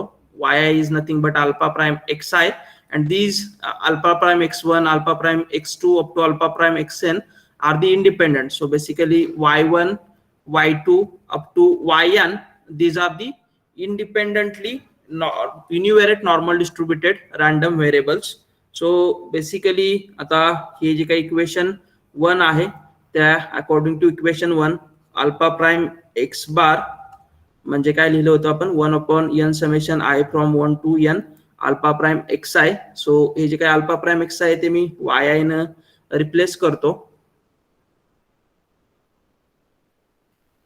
So this follows basically univariate normal distribution आणि त्याचे जे काही पॅरामीटर्स हे असणार आहेत ते. So for all alpha belongs to the RP and alpha is not equal to null vector. So in that case, so अशा रीतीने जर अल्फा प्राइम एक्स बार हे जे काय असेल ते युनिव्हेरिएट नॉर्मल डिस्ट्रीब्युशन फॉलो करत असेल आणि हे जे आहे ते इंडिपेंडंट असतील तर त्या केसमध्ये बेसिकली अल्फा प्राइम एक्स बारचं डिस्ट्रीब्युशन काय आहे तर युनिव्हेरिएट आहे. तर त्या केसमध्ये एक्स बारचं डिस्ट्रीब्युशन काय असणार आहे तर ते p variate normal distribution follow करत असणार आहे with mean mu and variance. Basically याचा मीन आणि व्हेरियन्स आपण ऑब्टेन केलेला आहे that is mean is equal to mu and variance is equal to sigma by N. So basically जी काही नॉर्मल मल्टीवेरिएट नॉर्मल डिस्ट्रीब्युशनची डेफिनेशन आहे त्या डेफिनेशनचा यूज करून आपण काय केलेलं आहे हा जो काही रिझल्ट आहे तो प्रूव्ह केलेला आहे. अल्फा प्राइम एक्सचं डिस्ट्रीब्युशन जे काही एलिमेंट्स आहेत त्या डिस्ट्रीब्युशनचे युनिव्हेरिएट नॉर्मल डिस्ट्रीब्युशन असेल आणि ह्या क्वांटिटी ह्या इंडिपेंडंट असतील तर त्या केसमध्ये जो काही तुमचा वेक्टर असणार आहे त्या वेक्टरचं डिस्ट्रीब्युशन हे मल्टीवेरिएट नॉर्मल डिस्ट्रीब्युशन फॉलो होणार आहे with parameter is equal to expectation of this vector and the variance of this vector. So सुरुवातीला आपण एक्सपेक्टेशन आणि व्हेरियन्स जे आहे ते ऑब्टेन केलेलं होतं. सो जस्ट आता आपण काय केलं तर हा जो काही रिझल्ट आहे, आपली डेफिनेशन आहे मल्टीव्हेरिएट नॉर्मल डिस्ट्रीब्युशनची, त्याचा यूज करून हा जो रिझल्ट आहे तो आपण प्रूव्ह केलेला आहे. एक्स बारचं डिस्ट्रीब्युशन हे p variate normal distribution follow होतं with mean mu and variance sigma divided by N. So अशा रीतीने आपल्याला एक्स बारचं डिस्ट्रीब्युशन आहे ते ऑब्टेन करता येऊ शकतं. देन अनदर वे आपल्याला काय करायचंय, याच्यासाठी डिफरंट वे पण आहेत. अजून आपण मला वाटतं की लास्ट टाइम एमजीएफचा यूज करून सुद्धा याचं डिस्ट्रीब्युशन ऑब्टेन केलेलं असेल, मे बी नोट्स मध्ये चेक करावं लागेल. देन आता आपल्याला काय करायचंय, distribution of basically n minus one into S n minus one which is nothing but S, याचं डिस्ट्रीब्युशन, या यसचं डिस्ट्रीब्युशन आपल्याला ऑब्टेन करायचं आहे. आणि ह्या यसचं distribution or n minus one into S n minus वनचं जे काही डिस्ट्रीब्युशन असतं ते distribution basically Wishart distribution with त्याचे जे काही व्हेरिएट्स आहेत ते पी व्हेरिएट आणि पॅरामीटर्स जे असतात ते n minus one two sigma. So basically या ठिकाणी यस ही जी काही क्वांटिटी आहे ती यस ही क्वांटिटी काय करत असते, तर ज्या काही एक्सच्या टर्म आहेत त्या कन्सिस्ट करत असते. So yes is nothing but basically summation xi minus x bar into xi minus x bar prime I from 1 to n, and this xi follows p-variate normal distribution with mean mu and variance covariance matrix sigma. असं जर असेल तर त्या केसमध्ये ही जी काही quantity आहे yes he quantity S या क्वांटिटीचं डिस्ट्रीब्युशन हे p variate Wishart distribution with n minus one degrees of freedom and parameter is equal to sigma. अशा रीतीने त्याचे पॅरामीटर जे आहेत ते असणार आहेत. So Wishart distribution is the basically generalization of the chi square distribution, हे आपल्याला बघायचं आहे. आणि ते काय स्क्वेअरचं जनरलायझेशन कशा रीतीने असतं ते आपल्याला बघायचं आहे. म्हणजे जसं multivariate normal distribution is the generalization of univariate normal distribution. Similar way, Wishart distribution is the generalization of chi-square distribution. आणि तुम्हाला आठवत असेल जर तुम्ही युनिव्हेरिएट केस मध्ये बघितलं असेल, if xi follows univariate normal distribution with mean 0 and variance or the some parameter, आता univariate normal distribution with mean mu आणि व्हेरियन्स सिग्मा स्क्वेअर फॉलो होत असेल तर त्या केसमध्ये एक्स बारचं डिस्ट्रीब्युशन काय असतं आणि n minus one S square या क्वांटिटीचं डिस्ट्रीब्युशन काय असतं हे तुम्ही बघितलेलं असेल. सो त्या ठिकाणी ते n minus one into S square ही जी काही क्वांटिटी आहे ते काय स्क्वेअर डिस्ट्रीब्युशन फॉलो करते with n minus one degrees of freedom. आणि इथं पण यस जो आहे तो फक्त आता मल्टीव्हेरिएट केसमध्ये किंवा मल्टी व्हेरिएट आहे, बिकॉज आता या ठिकाणी आपला जो काही एक्स आहे तो मल्टीव्हेरिएट नॉर्मल डिस्ट्रीब्युशन फॉलो करतो आहे. सो त्या केसमध्ये पण याचं डिस्ट्रीब्युशन हे विशार्ड डिस्ट्रीब्युशन असणार आहे. आणि हे जे काही विशार्ड डिस्ट्रीब्युशन आहे तेच म्हणजे काय, जनरलायझेशन ऑफ काय स्क्वेअर डिस्ट्रीब्युशन. म्हणजे युनिव्हेरिएट साठी काय स्क्वेअर असेल आणि ज्यावेळी तुम्ही बायव्हेरिएट किंवा मल्टीव्हेरिएट कन्सिडर कराल त्यावेळी ते काय स्क्वेअर जे आहे त्यालाच आपण काय म्हणणार आहे, विशार्ड डिस्ट्रीब्युशन असं म्हणणार आहे. सो आता हे विशार्ड डिस्ट्रीब्युशन आपल्याला डिस्कस करण्या अगोदर हे आपण ज्यावेळी विशार्ड डिस्ट्रीब्युशन बघणार आहे त्यावेळी अगेन तुमच्या लक्षात येईल याचं डिस्ट्रीब्युशन कशा रीतीने विशार्ड डिस्ट्रीब्युशन असतं. त्याच्या अगोदर आपल्याला काय करायचंय तर इंडिपेंडन्स ऑफ एक्स एन आणि यस, म्हणजे हे जे काही एक्स बार आहे आणि यस आहे याचं जे काही डिस्ट्रीब्युशन असेल ते इंडिपेंडंट असतं हे आपल्याला प्रूव्ह करायचं आहे. So basically n minus one into S n minus one is nothing but S. So सुरुवातीला मी तुम्हाला सांगितलं होतं S is equal to summation of x i minus x bar into x i minus x bar prime आणि S n minus one is nothing but one upon n minus one into summation of x i minus x bar into x i minus x bar prime. So basically s is nothing but n minus one into S n minus one. So आता आपल्याला काय prove करायचंय तर हे जे काही x बार आणि आपण जो काही यस आहे त्या दोघांचं डिस्ट्रीब्युशन जे असतं ते इंडिपेंडंट असतं हे आपल्याला प्रूव्ह करायचं आहे. सो ते प्रूव्ह करण्यासाठी बघा आपण सुरुवातीला म्हणजे डायरेक्टली एक्सचं आणि एसचं डिस्ट्रीब्युशन हे इंडिपेंडेंटली आहे असं शो करणार नाहीये. तर बेसिकली आपण काय करणार आहे, एक्स बारचं आणि झेड हे एक ट्रान्सफॉर्मेशन असणार आहे, त्या झेडचं डिस्ट्रीब्युशन हे इंडिपेंडंट आहे असं आपण शो करणार आहे. आणि बेसिकली त्यानंतर यस आणि झेडचं रिलेशन जे आहे ते आपण बघणार आहे. सो त्यामुळं जर झेड आणि एक्स जर इंडिपेंडंट असतील आणि यस आणि झेड मध्ये काहीतरी रिलेशन असेल किंवा यस हा पण झेडचा यूज करून म्हणजे जो काही मॅट्रिक्स असेल रॅन्डम व्हेरिएबलचा किंवा वेक्टर असेल तर त्याचा यूज करून जर आपण यस ऑब्टेन करत असू तर बेसिकली एक्स एन आणि यस हा पण काय असणार आहे, इंडिपेंडेंट असणार आहे. सो आपण अशा वेळेनं काय करणार आहे, एक्स एन आणि एस हे इंडिपेंडेंट आहेत हे शो करणार आहे. सो त्यासाठी बघा सुरुवातीला आपण काय केलेलं आहे. सो त्या ठिकाणी आपण एक्स जो आहे तो पी बाय एन चा मॅट्रिक्स कन्सिडर केलेला आहे.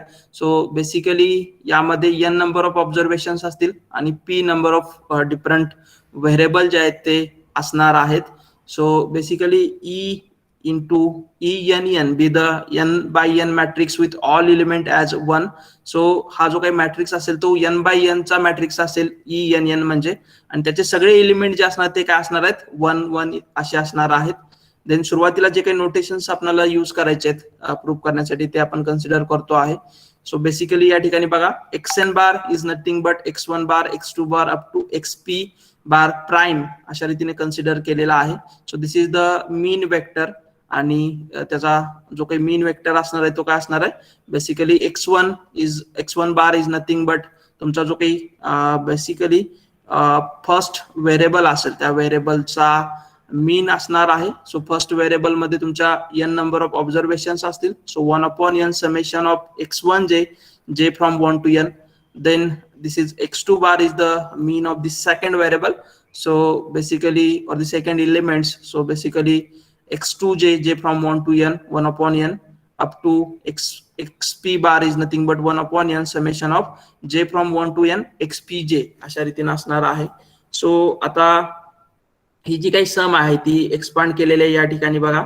सो x11 प्लस x12 आणि 1/n जे आहे ते कॉमन घेतलेलं आहे. सो एव्हरी एलिमेंट और दी एव्हरी टर्म जे आहे या xn बार या वेक्टरची त्या वेक्टर मध्ये 1/n प्रेझेंट आहे. सो 1/n आपण आउटसाइड दी ब्रॅकेट कन्सिडर केलं आणि त्यानंतर ह्या जे काही समेशन जे होतं ते आपण काय केलेलं आहे, एक्सपांड केलेलं आहे. So x11 x12 plus x1 अशा रीतीने समेशन एक्सपांड केलेलं आहे. So then he summation j आहे ते आपण बघा कशा फॉर्म मध्ये लिहिलेले आहे. So x11 plus x12 up to x1n is nothing but, so या ठिकाणी एक आपण मॅट्रिक्स कन्सिडर केला की ज्याचे dimensions basically p by n आहेत आणि या ठिकाणी एक आपण 1 चा वेक्टर कन्सिडर केला, त्याचे डायमेन्शन्स बेसिकली किती असणार आहेत n बाय 1 असणार आहेत. So basically this is the vector of dimensions n having each and every element is equal to 1. So आता याचं आणि ह्या एक्स मॅट्रिक्सचं आणि या n बाय 1 चं जर तुम्ही मल्टिप्लिकेशन जर तुम्ही केलं तर तुम्हाला काय मिळणार आहे, हा जो काही रिझल्टंट मॅट्रिक्स आहे तो मिळणार आहे. सो जस्ट ही जी काही ऍडिशन आहे ती आपण एक मॅट्रिक्स आणि वेक्टरच्या मल्टिप्लिकेशनच्या फॉर्म मध्ये लिहिलेली आहे. सो आता हा जो काही एक्स बार आहे तो आपण कशाच्या फॉर्म मध्ये एक्सप्रेस केला बघा. हा x is nothing but p by n चा matrix which is the basically the तुमचे जे काही ऑब्झर्वेशन्स आहेत त्या ऑब्झर्वेशनचा मॅट्रिक्स असणार आहे.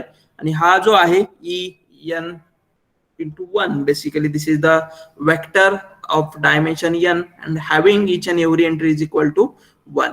सो x बार जो आहे तो आपण अशा या फॉर्म मध्ये एक्सप्रेस केलेला आहे. सो देन आता यस ही जी काही क्वांटिटी आहे ती कन्सिडर केलेली आहे. So yes is nothing but summation of xi minus x bar bracket square. So तो जो आहे तो p बाय p चा मॅट्रिक्स असणार आहे आणि त्याची जी काही ईच अँड एव्हरी टर्म आहे ती या ठिकाणी आपण लिहिलेली आहे, that is j from 1 to n summation x1j minus x1 bar square then x1j in minus x1 bar into x1j minus x2j पाहिजे. So x2j minus x2 bar and j from 1 to n then x1j minus dot dot dot x1j minus x1 bar into xpj minus xp bar. So जो काही yes आपला होता, so yes which is nothing but summation of xi minus x bar into xi minus x bar prime. So इथं x पण काय आहे आपला एक वेक्टर आहे ith वेक्टर, त्यानंतर x बार जो आहे तो मीन वेक्टर असणार आहे आणि त्या x बारच्या ज्या काही एंट्रीज असतील त्या basically x1 bar x2 bar up to xn bar अशा रीतीने असणार आहेत.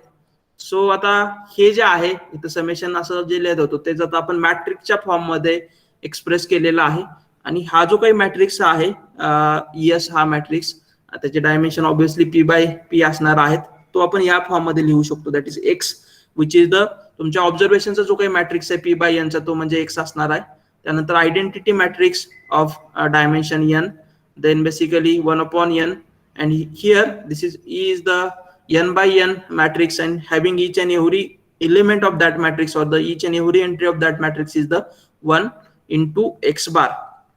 आता या ठिकाणी तुम्ही x जो आहे दॅट इज या ठिकाणी आपण x कन्सिडर केलाय बघा, that is p by n चा मॅट्रिक्स जो आहे this matrix is basically x matrix, त्यानंतर x प्राइम आणि इथं फक्त identity matrix that is identity matrix of dimension n minus 1 upon n आणि इथं जो आहे तो n बाय n चा मॅट्रिक्स आहे आणि त्यामध्ये प्रत्येक एंट्री काय आहे ती 1 1 अशी रीतीने असणार आहे. सो ही जर क्वांटिटी आपण कन्सिडर केली आणि हे जर मल्टिप्लिकेशन जर आपण ऑब्टेन केलं तर त्या केसमध्ये बघा तुम्हाला ही जी काही एस ही क्वांटिटी आहे किंवा एस हा मॅट्रिक्स जो दिसतो आहे तो तुम्हाला ऑब्टेन होईल. सो जस्ट व्हॅल्यू पुट करून बघा, हे कॅल्क्युलेशन थोडं कॉम्प्लिकेटेड होतं ते त्यासाठी मी या ठिकाणी हे कॅल्क्युलेशन जे ते लिहिलेलं नाही आहे. बट ज्यावेळी तुम्ही अशा रीतीने x into I identity matrix of the dimension n minus 1 upon basically unit matrix of n by n into x bar ही ज्यावेळी क्वांटिटी कराल तर त्या केसमध्ये बेसिकली तुम्हाला हा जो एस मॅट्रिक्स जो आपण लिहिलेला आहे पी बाय पी चा तो तुम्हाला मिळणार आहे किंवा एस ही क्वांटिटी ती ऑब्टेन होणार आहे. सो आता या ठिकाणी बघा एस आणि एक्स आपण काय केलेलं आहे तर जो काही आपला एक्स बार एन होता आणि एस होता तो in terms of the x आणि सम वेक्टर जो आहे 1 चा असेल त्या वेक्टरचं मल्टिप्लिकेशन आणि तुमचं जे काही ऑब्झर्वेशनचा वेक्टर होता याच्या मल्टिप्लिकेशनच्या फॉर्म मध्ये आपण एक्सप्रेस केलेला आहे. सो जस्ट एक्स बार आणि एस आपण काय केलं in terms of the matrix multiplication या ठिकाणी रिप्रेझेंट केलेला आहे. सो देन आता x1 x2 xn चं डिस्ट्रीब्युशन आपल्याला माहिती आहे. So basically x1 x2 xn is the p variate normal distribution असणार आहेत आणि जर p variate normal distribution follow करत असतील तर त्या केसमध्ये त्यांचं जे काही जॉईंट डिस्ट्रीब्युशन आहे ते मी या ठिकाणी लिहिलेलं आहे दॅट इज 2p डायरेक्ट. आता इथे जॉईंट डिस्ट्रीब्युशन जे आहे ते लिहिलेलं आहे, सुरुवातीला p वेरेट नॉर्मल डिस्ट्रीब्युशनचं डिस्ट्रीब्युशन आणि देन जॉईंट डिस्ट्रीब्युशन ऑब्टेन करण्याऐवजी डायरेक्ट जॉईंट डिस्ट्रीब्युशन जे आहे ते लिहिलेलं आहे. कारण इच x1 x2 xn चं जे काही डिस्ट्रीब्युशन असणार आहे ते काय असणार आहे p variate normal distribution with mean mu and variance covariance matrix sigma and then joint distribution is equal to 2 pi raised to minus np divided by 2, then mod of sigma raised to minus n by 2, then exponential of 1 upon n summation of, आता या ठिकाणी काय quantity असेल बघा तर xi minus mu prime sigma inverse xi minus mu अशी quantity असेल. But आता ज्यावेळी आपण एमएलई ऑब्टेन केला होता त्यावेळी summation of xi minus mu prime into sigma inverse xi minus mu हा जो आहे तो या फॉर्म मध्ये एक्सप्रेस केलेला आहे बघा, दॅट इज समेशन ऑफ इथं इटरेटर मी आय घेतला होता, काही घेऊ शकतो जे घेऊ शकतो किंवा आय घेऊ शकतो आपण. सो जे from 1 to n trace of sigma inverse xj minus mu into xj minus mu prime या फॉर्म मध्ये आपण एक्सप्रेस केलेलं होतं. सो ही जे काय आहे ती सिंपल आहे बघा, ही जी काही क्वांटिटी असणार आहे ती स्केलर क्वांटिटी असणार आहे. सो स्केलर क्वांटिटीचा आपण ट्रेस कन्सिडर केला, त्यानंतर ट्रेस कन्सिडर केला तरी तुम्हाला ती स्केलर क्वांटिटी इटसेल्फ मिळणार आहे.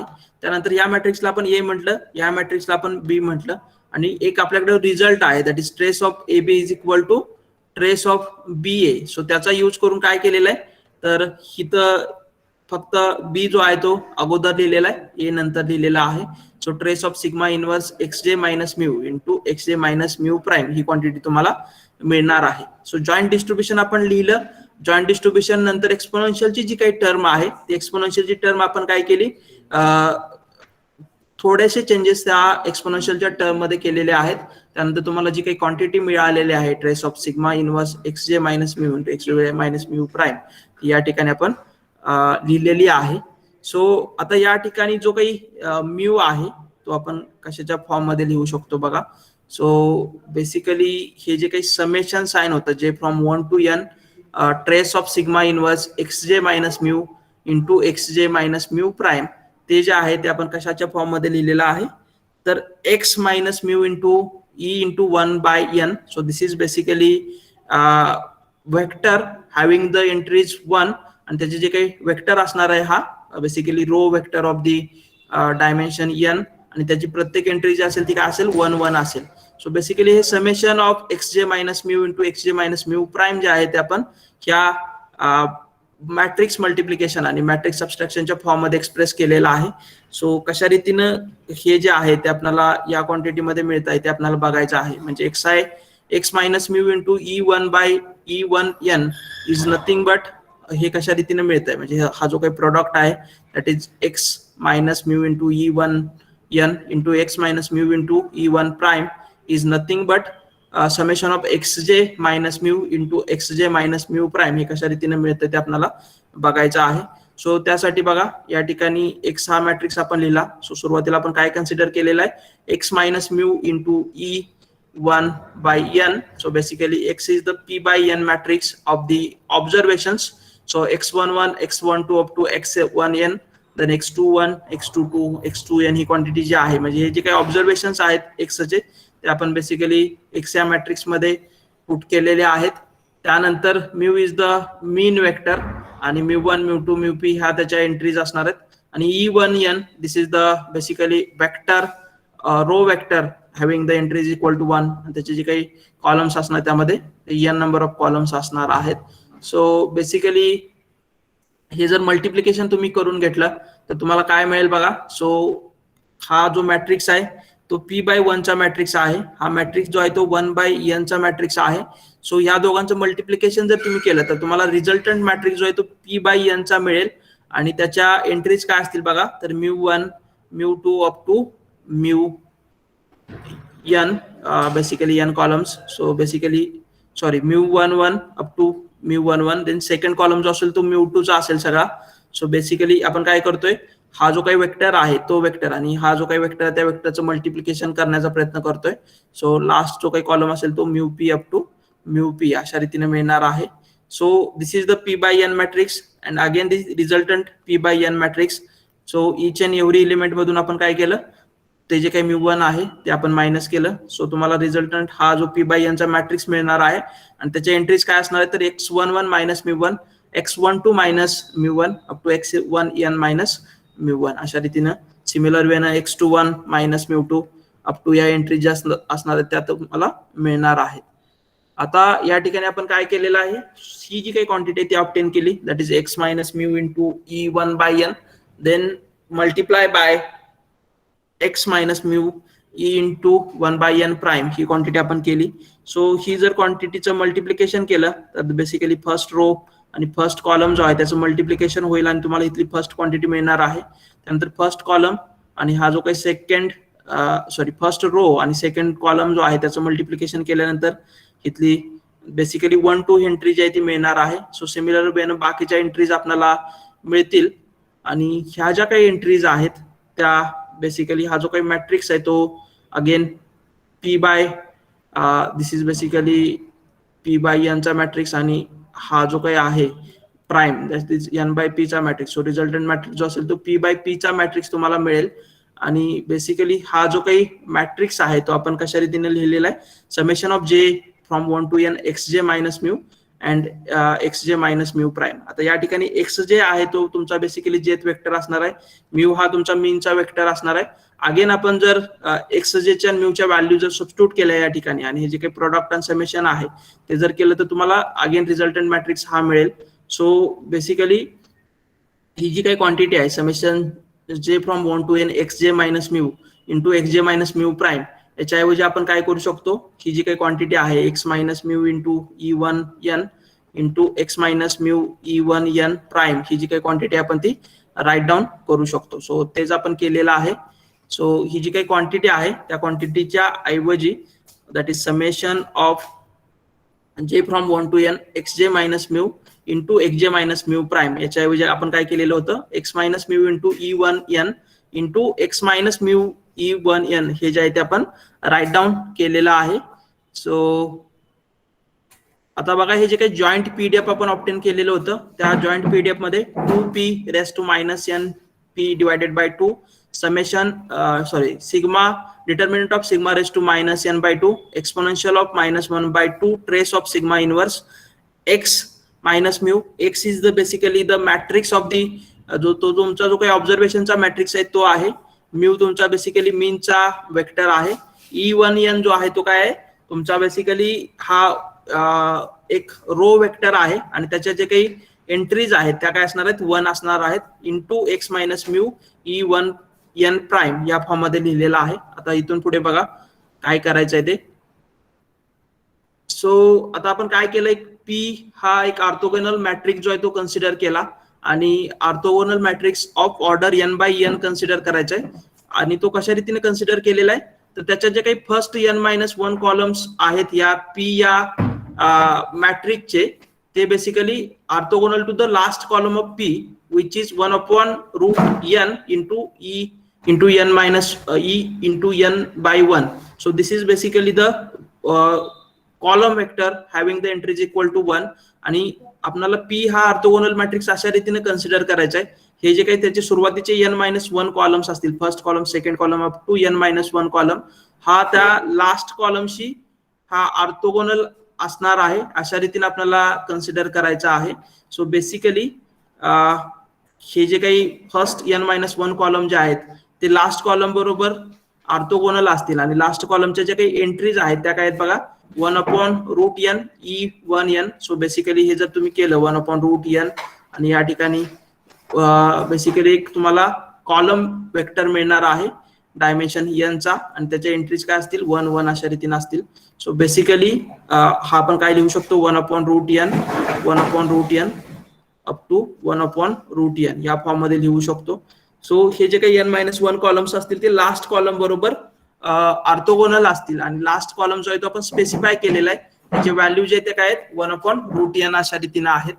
सो हा जो आहे तो स्पेशली ट्रान्सफॉर्म मॅट्रिक्स आहे किंवा हा जो मॅट्रिक्स आपण कन्सिडर केलेला आहे ते बेसिकली एक डिस्ट्रीब्युशन ऑब्टेन करण्यासाठी स्पेसिफिक मॅट्रिक्स आपल्याला कन्सिडर करावा लागणार आहे, तो आपण हा या ठिकाणी पी डिफाईन केलेला आहे. सो आता या ठिकाणी बघा पीच्या अगोदरच्या एंट्रीज मी काही लिहिलेल्या नाहीत, बट इथं आपल्याला एकच इम्पॉर्टंट गोष्ट लागणार आहे ती म्हणजे काय, हा जो काही ऑर्थोगोनल मॅट्रिक्स आहे त्याचे फर्स्ट n-1 कॉलम जे आहेत ते लास्टचा जो काही कॉलम आहे, आपण हा पी हा जो काही मॅट्रिक्स डिफाईन केलेला आहे n/n चा, त्या मॅट्रिक्सच्या लास्ट कॉलम बरोबर ऑर्थोगोनल असणार आहेत हे आपल्याला कन्सिडर करायचं आहे. सो बेसिकली ऑर्थोगोनल मॅट्रिक्सच्या प्रॉपर्टीज कोण सांगू शकतं का? So what is the orthogonal matrix? Orthogonal matrix काय असतो, त्याच्या प्रॉपर्टीज सांगा.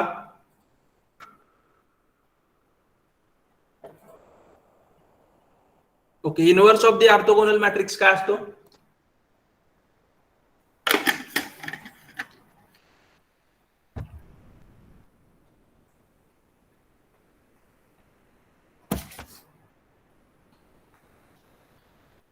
ऑर्थोगोनलच असतो.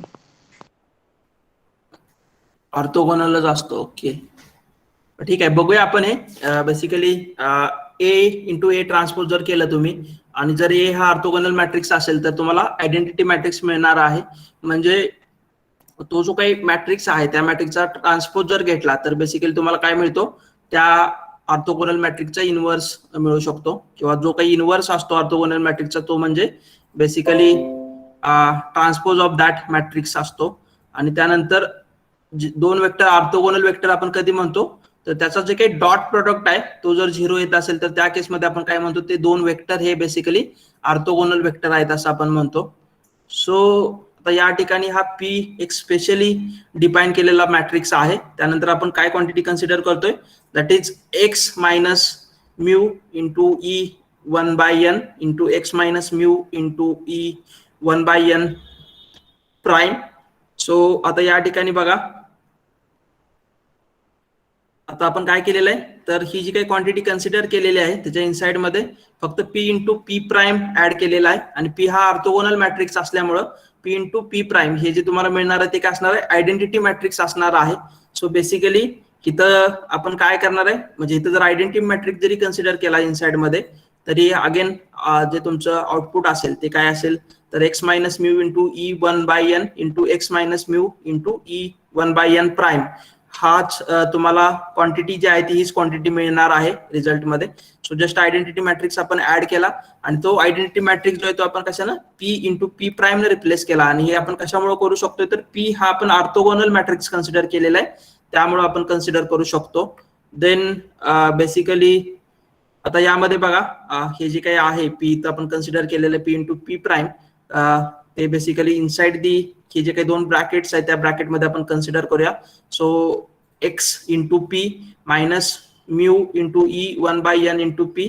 सो आणि देन ही पी प्राइम ही जी काही क्वांटिटी आहे ती सेकंड आपला प्राइमचा ब्रॅकेट आहे, that is x p minus mu into E 1/n P bracket prime. अशा रीतीनं हे जे काही आपण आउटसाइड क्वांटिटी कन्सिडर केली होती त्यानं फक्त इनसाइड मल्टिप्लिकेशन जे आहे ते ब्रॅकेटमध्ये केलेलं आहे. त्यानंतर तुम्हाला रिझल्टंट क्वांटिटी काय मिळेल, that is x minus mu E 1n होतं. सो प्रत्येक जी काही क्वांटिटी आहे किंवा हा जो काही मॅट्रिक्स आहे त्यानंतर हा जो काही मॅट्रिक्स असेल त्यामध्ये आपण पी न त्याला मल्टिप्लाय करणार आहे. So x p minus mu into e 1n p into x p minus mu into e 1 p prime ही जी काही क्वांटिटी तुम्हाला मिळालेली आहे. आता आपल्याला काय करायचंय तर एक्स जो आहे तो अशा रीतीने ट्रान्सफॉर्म करायचा आहे. कशा रीतीनं एक्स हा एक्स पी ला आपण ट्रान्सफॉर्म करायचा आहे आणि त्यानंतर आपल्याला बेसिकली ह्या एक्सपीचं जे काही ट्रान्सफॉर्म केलेला रॅन्डम व्हेरिएबल आहे, आता बेसिकली या ठिकाणी एक्स हा रॅन्डम व्हेरिएबलचा मॅट्रिक्स असणार आहे. सो हा ट्रान्सफॉर्म केलेला जो काही मॅट्रिक्स आहे त्याचं डिस्ट्रीब्युशन आपल्याला ऑब्टेन करायचं आहे. सो जॅकोबियन ट्रान्सफॉर्मेशनची जी काही मेथड आहे त्या मेथडचा यूज करून आपण काय करणार आहे, एक्सपीचं डिस्ट्रीब्युशन आपण ऑब्टेन करणार आहे. सो ऑलरेडी आपल्याला एक्सचं डिस्ट्रीब्युशन माहिती आहे. सो एक्सचं हा जो काही रॅन्डम व्हेरिएबलचा मॅट्रिक्स आहे त्याचं डिस्ट्रीब्युशन हे मल्टीव्हेरिएट नॉर्मल डिस्ट्रीब्युशन आहे. आणि आता आपल्याला एक्स पी याचं डिस्ट्रीब्युशन ऑब्टेन करायचं आहे. आणि या ठिकाणी पी जो आहे तो आपण स्पेशली डिझाईन केलेला मॅट्रिक्स आहे, दॅट इज n/n मॅट्रिक्स. आणि या पी कशा रीतीने डिझाईन केलेलं आहे तर त्याचे सुरुवातीचे जे काही n-1 कॉलम जे आहेत ते लास्टचा जो काही कॉलम आहे त्या लास्टच्या कॉलम बरोबर ऑर्थोगोनल आहेत. अशा रीतीने आपण काय केलेलं हा पी डिफाईन केलेला आहे. सो एक्सचं डिस्ट्रीब्युशन माहिती असताना आपल्याला एक्स इंटू पीचं डिस्ट्रीब्युशन जे आहे ते ऑब्टेन करायचं आहे. सो जॅकोबियन ट्रान्सफॉर्मेशन मेथड जी आहे ती आपण कन्सिडर करणार आहे एक्सचं पासून एक्सपीचं डिस्ट्रीब्युशन ऑब्टेन करण्यासाठी. सो सुरुवातीला तो जॅकोबियन जो आहे तो आपण ऑब्टेन करून घेऊया. सो ज्यावेळी तुम्ही जॅकोबियन ऑब्टेन कराल आणि त्यानंतर डिटर्मिनंट ऑफ दॅट जॅकोबियन आपल्याला कन्सिडर करावा लागतो. सो हा जो काही जॅकोबियन येतोय तो काय येतोय तर पी रेस टू पी अशा रीतीने येणार आहे. बट जर तुम्ही डिटर्मिनंट जर कन्सिडर केला या ऑर्थोगोनल मॅट्रिक्सचा तर ऑर्थोगोनल मॅट्रिक्सची एक प्रॉपर्टी आहे, त्याचा जो काही डिटर्मिनंट असतो तो बेसिकली काय असतो 1 येत असतो. सो बेसिकली तीच प्रॉपर्टी आपण यूज केलेली आहे जॅकोबियन ऑब्टेन करण्यासाठी. सो जस्ट ज्यावेळी आपण जॅकोबियन ट्रान्सफॉर्मेशन मेथडनं एखाद्या ट्रान्सफॉर्म केलेल्या रॅन्डम व्हेरिएबलचं डिस्ट्रीब्युशन आपण ऑब्टेन करत असतो त्यावेळी काय करायचं असतं, जे काही ओरिजिनल तुमचा व्हेरिएबल आहे तो व्हेरिएबल हा ट्रान्सफॉर्म व्हेरिएबलच्या फॉर्म मध्ये तुम्हाला कन्सिडर करावा लागतो. आणि त्यानंतर आपण काय करतो, जो काही जॅकोबियन ऑफ ट्रान्सफॉर्मेशन आलेला आहे त्या क्वांटिटीने आपण मल्टिप्लाय करत असतो. सो जस्ट या ठिकाणी जॅकोबियन ऑफ ट्रान्सफॉर्मेशन जो आहे तो 1च मिळालेला आहे. देन आता या ठिकाणी बघा आपण हे जे काही ट्रान्सफॉर्मेशन आहे एक्सपी हे ट्रान्सफॉर्मेशन जे कन्सिडर केलेलं आहे त्याला आपण वाय कन्सिडर करूया. सो एक्स मध्ये काय असणार आहेत, तुमचा जो काही रॅन्डम मॅट्रिक्स होता रॅन्डम व्हेरिएबलचा त्याच्या entries basically x11 x12 up to x1n and x21 x22 up to x2n. This is basically p/n matrix. त्यानंतर p जो आहे तो बेसिकली ऑर्थोगोनल मॅट्रिक्स आहे आणि त्या ऑर्थोगोनल मॅट्रिक्सचे सुरुवातीचे n-1 कॉलम जे आहेत ते लास्टच्या कॉलम बरोबर बेसिकली ऑर्थोगोनल आहेत आणि तो लास्टचा कॉलम जो आहे तो काय 1/√n अशा रीतीनं आहे. सो आता हे जर मल्टिप्लिकेशन जर आपण केलं सो सुरुवातीचे याचे जे काही हा जो p/n चा जो काही मॅट्रिक्स आहे या p/n मधल्या सुरुवातीच्या ज्या काही n-1 टर्म्स आहेत त्याने या ठिकाणी मल्टिप्लाय होणार आहे किंवा हा फर्स्ट रो इंटू याचा फर्स्ट कॉलम मल्टिप्लाय होईल आणि इथं तुम्हाला रिझल्टंट फर्स्ट एलिमेंट आहे तो मिळणार आहे. त्यानंतर फर्स्ट रो सेकंड कॉलम आणि त्यानंतर याची जी काही एंट्री आहे ती मिळेल. सो सुरुवातीच्या n-1 कॉलम मधल्या ज्या काही एंट्रीज असतील त्या मी जस्ट झेड इंटू p/n म्हणजे झेड न आपण रिप्रेझेंट करणार आहे. आणि बघा ही लास्टची जी काही एंट्री असणार आहे ती काय असणार आहे तर बेसिकली x11 x12 हा जो काही फर्स्ट रो आहे first row multiply by last column. So basically तुम्हाला काय मिळेल summation of x1j from 1 to n divided by √n ही जी काही क्वांटिटी आहे ती मिळणार आहे. बिकॉज या ठिकाणी तुम्ही बघितलं तर हा जो काही लास्ट कॉलम आहे p या मॅट्रिकचा तर त्याचा प्रत्येक एंट्री काय आहे 1/n अशा रीतीनं आहे. सो हा first column multiply by first row multiply by last column जर केला तर तुम्हाला काय मिळेल, summation of x1j divided by square root of n. Then similar way ना second row multiply by last column केला तर ही जी काही एंट्री आहे ती मिळणार आहे. सो सुरुवातीच्या ज्या काही एंट्रीज असणार आहेत n-1 कॉलम मधल्या y या मॅट्रिक्सच्या, त्या आपण बेसिकली z न रिप्रेझेंट करणार आहे. सो बेसिकली म्हणजेच x इंटू पी हे जे आहेत x आणि p मल्टिप्लाय केल्यानंतर सुरुवातीचे n-1 कॉलम मधल्या एंट्रीज ज्या असतील त्या basically z11 z12 up to z1 n-1 अशा रीतीने असणार आहेत. आणि त्याच्यासाठी आपण आता हे मॅट्रिक्स नोटेशन यूज करतोय, दॅट इज z हा एक मॅट्रिक्स आणि having dimension p rows and n-1 column. So हे जे काही मल्टिप्लिकेशन आहे त्याच्यासाठी आपण जस्ट z ही क्वांटिटी आता यूज करतो आहे. देन आता आपण काय कन्सिडर केलेलं आहे बघा, now we have consider mu into e1n into p. आता म्यू जो आहे तो बेसिकली एक वेक्टर आहे तुमचा मीनचा वेक्टर, आणि त्याच्या ज्या काही एंट्रीज आहेत त्या काय आहेत basically μ11 μ2 up to μp. So this is basically p by 1 vector. Then this is e1 by n. This is basically काय असणार आहे तर रो वेक्टर असणार आहे, आणि त्या रो वेक्टरचे ज्या काही एंट्रीज असतील त्या काय असणार आहेत 1 1 1 अशा रीतीने असतील. आणि दिस इज बेसिकली त्याचे जे काही डायमेन्शन्स त्या असतील ते काय असणार आहेत 1 by n असणार आहेत. आणि p जो आहे तुमचा बेसिकली काय आहे तर p हा एक आपण n by n चा ऑर्थोगोनल मॅट्रिक्स जो आहे तो कन्सिडर केलेला आहे. सो या सगळ्यांचं जर मल्टिप्लिकेशन तुम्ही केलं तर मल्टिप्लिकेशन केल्यानंतर तुम्हाला काय मिळणार आहे, रिझल्टंट क्वांटिटी काय असेल तर बेसिकली p बाय n चा एक रिझल्टंट मॅट्रिक्स मिळणार आहे. आणि त्या रिझल्टंट मॅट्रिक्सच्या एंट्रीज काय असतील बघा.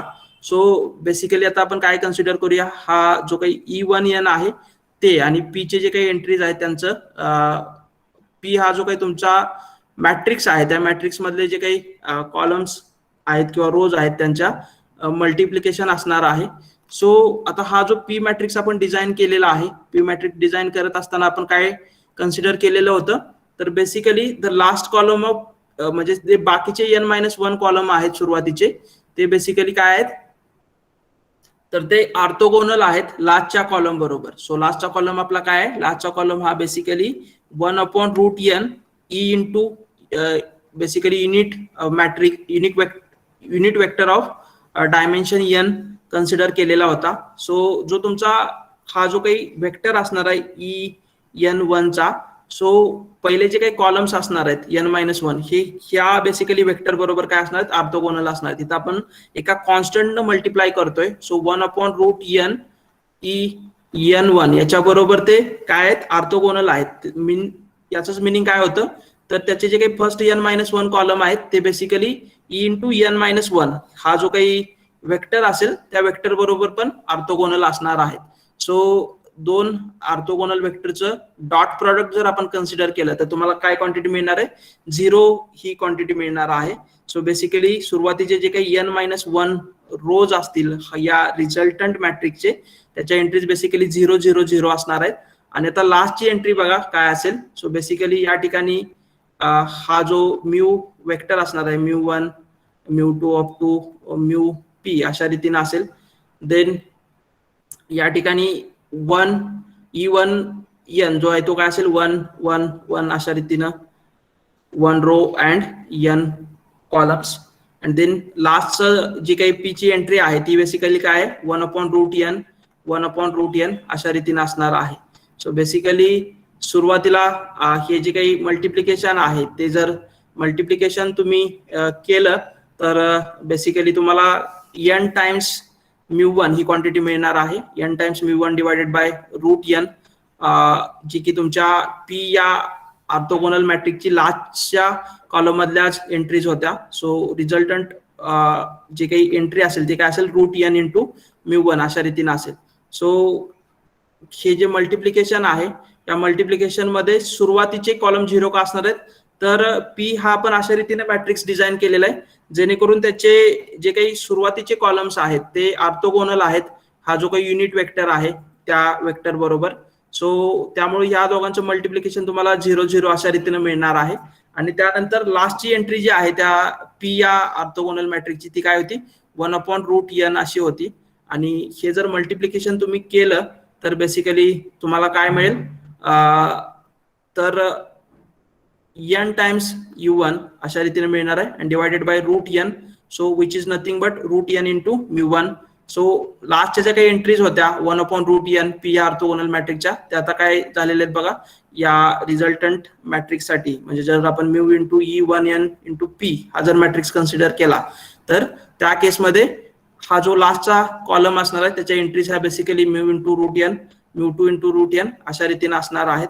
सो आता हा जो काही मल्टिप्लिकेशन आहे μ इंटू e1n इंटू p ते आपण कशा रीतीने लिहिलेलं आहे बघा. सो 0 देन हा जो काही मॅट्रिक्स पार्टिशन ऑफ मॅट्रिक्स इथं आपण केलेला आहे हा बेसिकली नल मॅट्रिक्स असेल आणि हा जो काही आहे तो बेसिकली काय असणार आहे root n into basically mu हा वेक्टर. सो μ1 ह्या म्यू या वेक्टरच्या एंट्रीज काय असणार μ1 μ2 μ2. सो अशा रीतीने आपण काय केलेलं आहे हा जो म्यू e1n इंटू p हा जो काही मॅट्रिक्स आहे तो आपण अशा रीतीने पार्टिशन केला. सो फर्स्ट त्याचे n-1 कॉलम जे आहेत ते 0 असतील.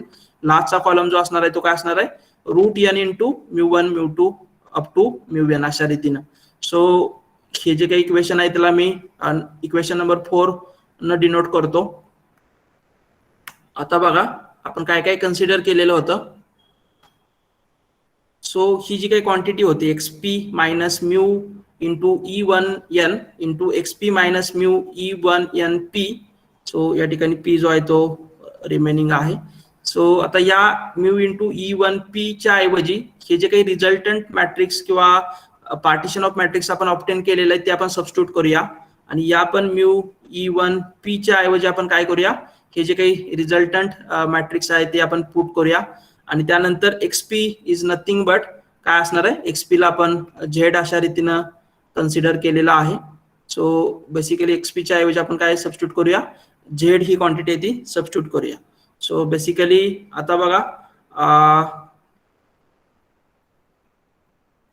या ठिकाणी हा जो काही एक्सपी आहे तो एक्सपी म्हणजे आपण y is equal to x p consider केलेला होता आणि त्यानंतर हा मल्टिप्लिकेशन केल्यानंतर सुरुवातीचे झेड n-1 कॉलम जे आहेत ते आपण झेड न रिप्रेझेंट केलेले होते आणि लास्टचा जो काही कॉलम होता तो काय होता रूट n इंटू xn अशा रीतीने आपल्याला ऑब्टेन झालेला होता. सो इथं आपण बघू शकतोय एक्सपी ज्या ठिकाणी आपण कन्सिडर केलेलं आहे हा या ठिकाणी बघा. सो दिस इज झेड आणि लास्टचा जो आहे तो xn divided by root n अशा फॉर्म मध्ये आपण काय केलेलं आहे हा जो काही कॉलम आहे तो आपण लास्टचा column. So basically summation of xij divided by root n which is nothing but basically आपण काय लिहू शकतो याच्याऐवजी summation of xij is nothing but n times xn bar divided by root n. So basically काय मिळणार आहे root n into xn. So z into xn हिचं जे काही पार्टिशन आहे एक्सपी या मॅट्रिक्सचं ते कशा रीतीने आपण केलेलं आहे z into root n xn अशा फॉर्म मध्ये केलेला आहे आणि त्यानंतर हा जो काही मॅट्रिक्स आहे म्यू इंटू e1p त्याचं पण पार्टिशन आपण कशा रीतीने केलेलं आहे 0 इंटू रूट n म्यू या फॉर्म मध्ये आपण त्याचं पार्टिशन जे आहे ते केलेलं आहे. सो आता ज्यावेळी आपण एक्सपी मायनस म्यू e1p ही क्वांटिटी कन्सिडर केलेली आहे तर जे काही आपण पार्टिशन आपण ऑब्टेन केलेलं होतं एक्सपीचं आणि म्यू e1pचं ते आपल्याला काय करायचंय सबस्टिट्यूट करायचं आहे.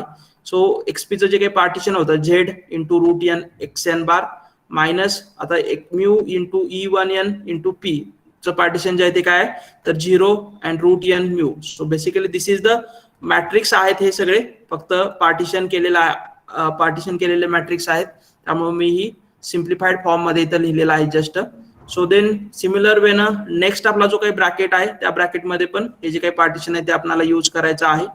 सो नाव आता आपण काय करणार आहे ह्यामध्ये ह्या झेड मध्ये सुरुवातीचे n-1 कॉलम असतील हा लास्टचा कॉलम असणार आहे.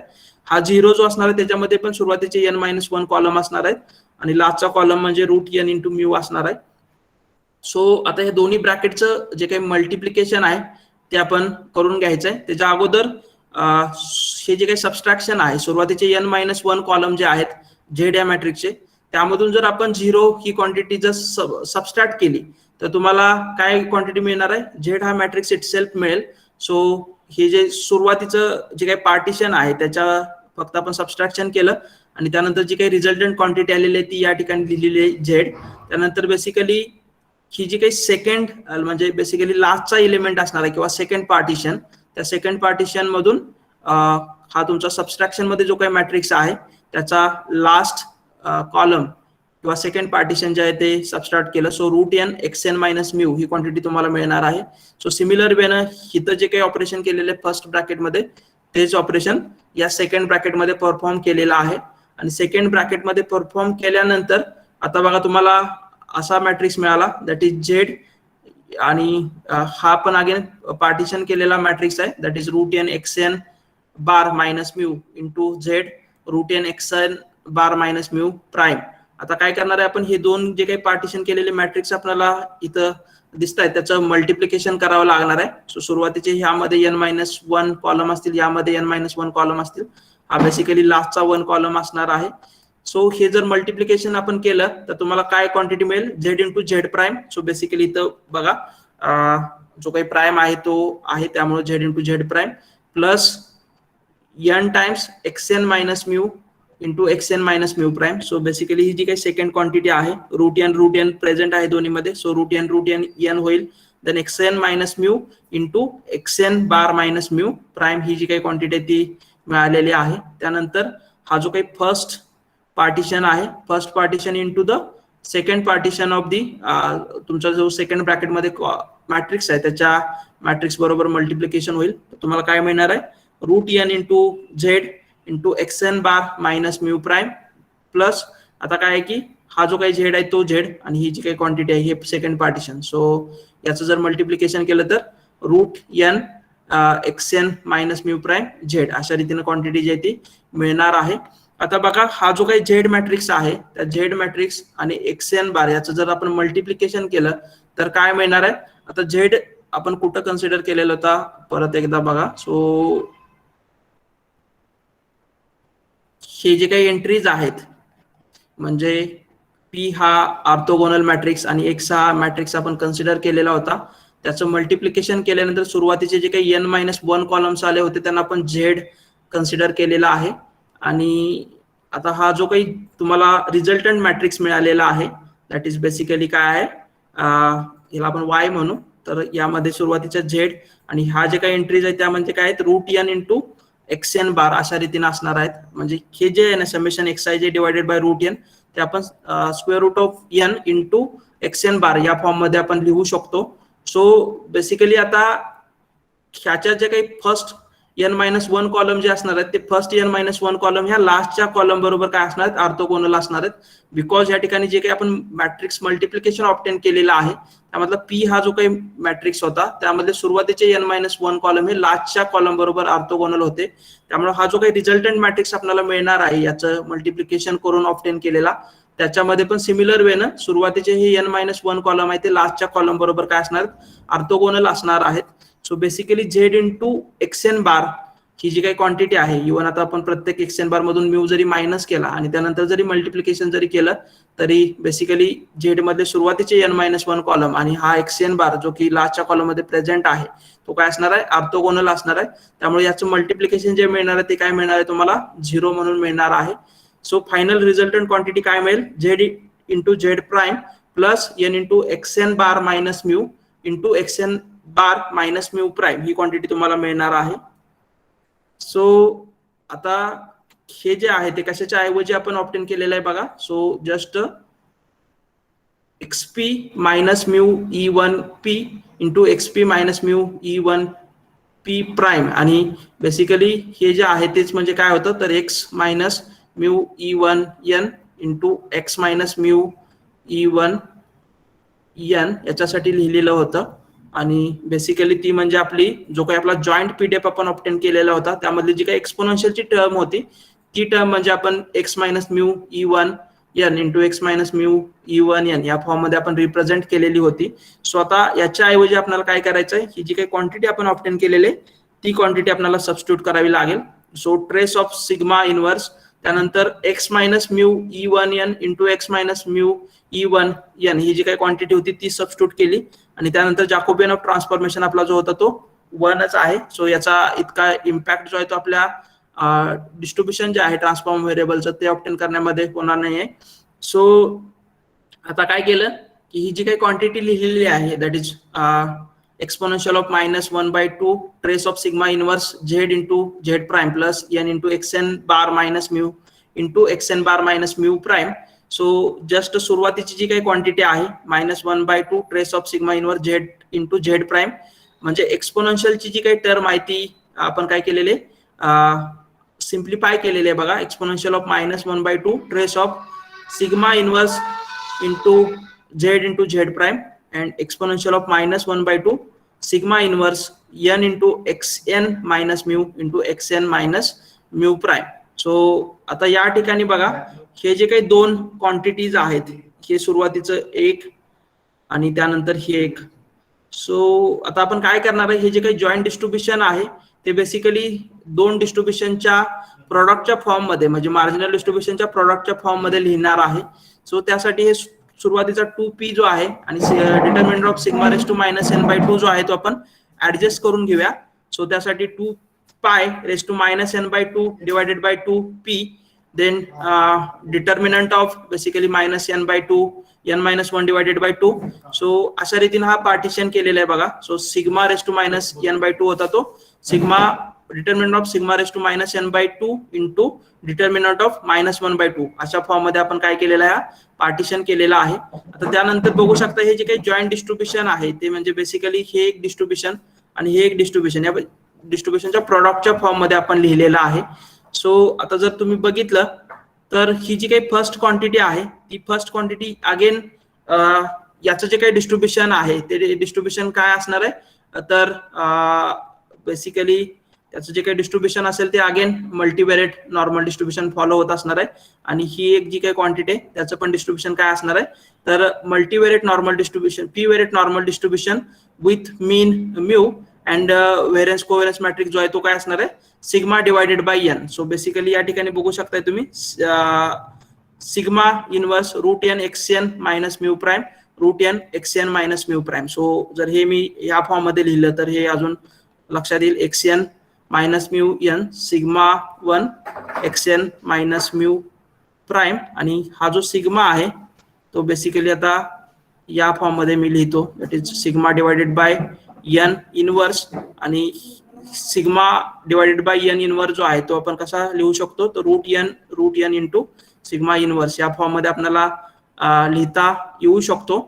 सो बेसिकली तेच या ठिकाणी लिहिलेलं आहे. सो बेसिकली 1/n इनवर्स जो आहे तो काय असणार आहे एन असणार आहे आणि n is nothing but root n into root n या फॉर्म मध्ये इथं आपण हे जे आहे ते सबस्टिट्यूट करू शकतो. सो हे जे काही जॉईंट डिस्ट्रीब्युशन आहे ते joint distribution is nothing but the marginal product of the marginal distribution ह्या फॉर्म मध्ये लिहिलेलं आहे. जर असं आपण जर लिहू शकत असो तर बेसिकली हे जे काही झेडचं डिस्ट्रीब्युशन असणार आहे आणि त्यानंतर हे जे काही सेकंड डिस्ट्रीब्युशन आहे ते डिस्ट्रीब्युशन काय असणार आहेत तर ते डिस्ट्रीब्युशन हे बेसिकली इंडिपेंडेंट असतील आणि तेच आता आपल्याला शो करायचं आहे. सो या ठिकाणी बघा y is equal to x p आपण यूज केलं होतं. X p is nothing but z into root n x n z is nothing but root n x. So आता y इंटू वाय प्राइम ही क्वांटिटी कन्सिडर केली. So जे काही partition केलेले matrix आहेत ते आपण या ठिकाणी सबस्टिट्यूट केलेले आहेत z into root n x n bar into z into root n x n bar prime. So हे जर मल्टिप्लिकेशन आपण ऑप्टेन केलं तर basically z into z prime plus n into x n bar prime मिळणार आहे आणि त्यानंतर Z into ही जी काही क्वांटिटी आहे रूट एन एक्स एन बार ते बेसिकली अगेन 0 असेल बिकॉज झेडचे जे काही फर्स्ट झेड मध्ये जे काही कॉलम्स असणार आहेत ते बेसिकली या कॉलम बरोबर ऑर्थोगोनल असणार आहेत. त्यामुळे रिझल्टंट क्वांटिटी तुम्हाला इतकीच मिळेल that is z into z prime plus n into x n bar prime. आणि त्यानंतर बघा so basically y into y prime याच्यासाठी आपण काय करूया तर y is nothing but x p आणि y prime is nothing but x p prime. So x p into p prime x prime ही जी काही क्वांटिटी आहे ती मिळेल आणि p into p prime p is the basically orthogonal matrix. So P into p prime is nothing but identity matrix आपल्याला मिळणार आहे. सो बेसिकली या ठिकाणी ही जी काही रिझल्टंट मॅट्रिक्स असेल तो काय असेल x into identity matrix into x prime. So basically y into y प्राइमच्या ऐवजी आपण काय करू शकतो तर एक्स इंटू एक्स प्राइम जे आहे ते आपण सबस्टिट्यूट करू शकतो आणि आता आपल्याला काय करायचं आहे, हे जे काही y इंटू वाय प्राईम आहे त्याच्याऐवजी x into x prime use करायचं आहे. तेच या ठिकाणी मी केलेलं आहे. So x into x prime is equal to z into z prime plus n into x n bar into x n bar prime. So आता लास्टला बघा, सो जस्ट झेड ही जी काही क्वांटिटी आहे ती आपण इकडं ट्रान्सफॉर्म केलेले आहे. So z into z prime is nothing but x into x prime minus N into x n bar into x n bar prime ही क्वांटिटी आपल्याला मिळालेली आहे. सो हे जे काय आहे ते आपण कशाच्या फॉर्म मध्ये लिहू शकतो, तर x minus identity matrix minus 1/n, इथं जो हा n बाय n चा युनिट मॅट्रिक्स असणार आहे तो इंटू एक्स प्राईम या फॉर्म मध्ये लिहू शकतो. आणि ही जी काही क्वांटिटी आहे तीच क्वांटिटी म्हणजे काय आपला यस आहे. So z into z prime is nothing but yes. आता आपण काय ऑप्शन केलेलं आहे, तर झेड आणि जो काही आपलं एक्स बार होतं याचं डिस्ट्रीब्युशन हे इंडिपेंडेंट होतं हे आपण ऑप्टेन केलेलं आहे. सो या ठिकाणी बघा, ही जी काही सेकंड क्वांटिटी आहे ती बेसिकली कशाचं डिस्ट्रीब्युशन आहे, तर एक्स बारचं डिस्ट्रीब्युशन आहे. एक्स बारचं डिस्ट्रीब्युशन पण आपण ऑप्टेन केलं होतं, जे की p variant normal distribution with mean mu and variance covariance matrix sigma divided by n अशा रीतीनं असतं. सो बेसिकली झेड आणि एक्स बार हे इंडिपेंडेंट आहेत आणि यस आपण कशा रीतीने ऑप्टेन करू शकतो, तर yes is nothing but z into z prime अशा रीतीने आपण ऑप्टेन करू शकतो. सो यस जर आपल्याला ऑप्टेन करायचं असेल तर झेड या मॅट्रिक्स पासून आपल्याला ऑप्टेन करता येईल आणि झेड याच्यामध्ये जे काही रॅन्डम व्हेरिएबल्स आहेत ते आणि एक्स बार हे इंडिपेंडेंट आहेत. So basically independence of Z आणि एक्स बार आहे तो आपल्याला काय रिझल्ट मध्ये देईल, तर यस आणि एक्स बार हे सुद्धा इंडिपेंडेंट आहेत अशा रीतीने आपल्याला ही जी काही आउटपुट आहे ते मिळणार आहे.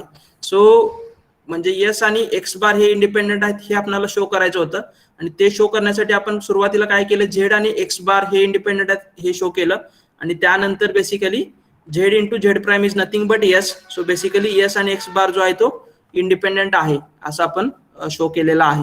सो हे जे प्रूफ आहे हे प्रूफ थोडं लेंदी प्रूफ असणार आहे, बट ऍक्च्युली जर तुमचे एमसीक्यू टाईपचे एक्झाम असेल तर त्याच्यासाठी तुम्हाला फक्त जे काही एक्स बार आहे आणि एस आहे याचं डिस्ट्रीब्युशन हे इंडिपेंडेंट असतं, हेच फक्त हा रिझल्ट तुम्हाला लक्षात ठेवावा लागेल. आणि जर तुमची थेरॉटिकल एक्झाम असेल तर त्याच्यामध्ये हे क्वेश्चन जे आहेत ते रिलेटेड विचारले जाऊ शकतात. सो त्याच्या याच्यामध्ये एकच ट्रिक आपण यूज केलेले ती म्हणजे पी हा ऑर्थोगोनल मॅट्रिक्स डिफाईन केला जो की एन बाय एन चा मॅट्रिक्स होता आणि तो डिफाईन करत असताना कशा रीतीने डिफाईन केलेला होता, तर first n minus one column जे होते ते लास्टच्या कॉलम बरोबर बेसिकली ऑर्थोगोनल होते आणि लास्ट कॉलम जो आहे त्याच्या एंट्रीज आपण स्पेसिफाय केल्या होत्या, त्या काय होत्या बेसिकली, तर 1/√n अशी त्याची एंट्री होती इच अँड एव्हरी. सो हा पी हा ऑर्थोगोनल मॅट्रिक्स कशा रीतीने डिफाईन करायचं हेच आपल्याला फक्त लक्षात ठेवलं तर बाकीचं जस्ट ऑर्थोगोनल मॅट्रिक्सच्या ज्या काही प्रॉपर्टीज आहेत त्या आणि त्यानंतर जस्ट जॅकोबियन ऑफ ट्रान्सफॉर्मेशनची जी काही मेथड आहे ट्रान्सफॉर्म केलेल्या रॅन्डम व्हेरिएबलचं डिस्ट्रीब्युशन ऑप्टेन करण्याची, त्याचा यूज करून आपण काय करू शकतो, हे जे काही प्रूफ आहे ते आपण करू शकतो. ठीक आहे, इथं आपण थांबूया. तुमचं जे काही नेक्स्ट लेक्चर आहे त्याच्यासाठी जॉईन करा.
Okay, good morning.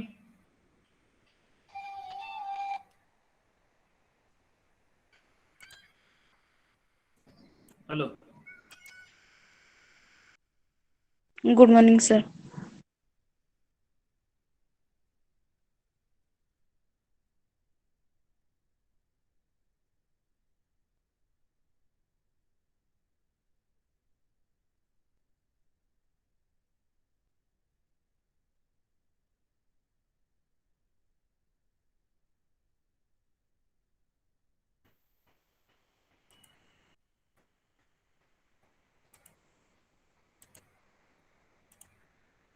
Okay, screen share झालाय का?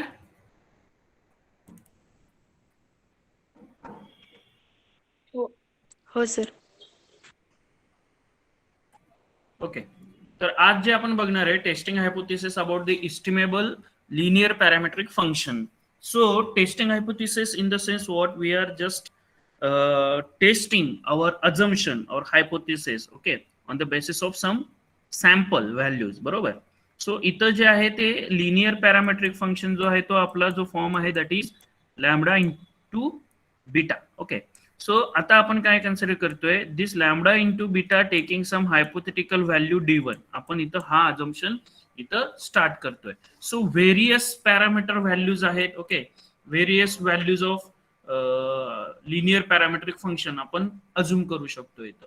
मग त्यासाठी काय केलं, lambda 1 dash beta is equal to D1. मग असे व्हेरियस हायपोथेसिस जे आहेत ते इथं आपण डिफाईन केलेले आहेत.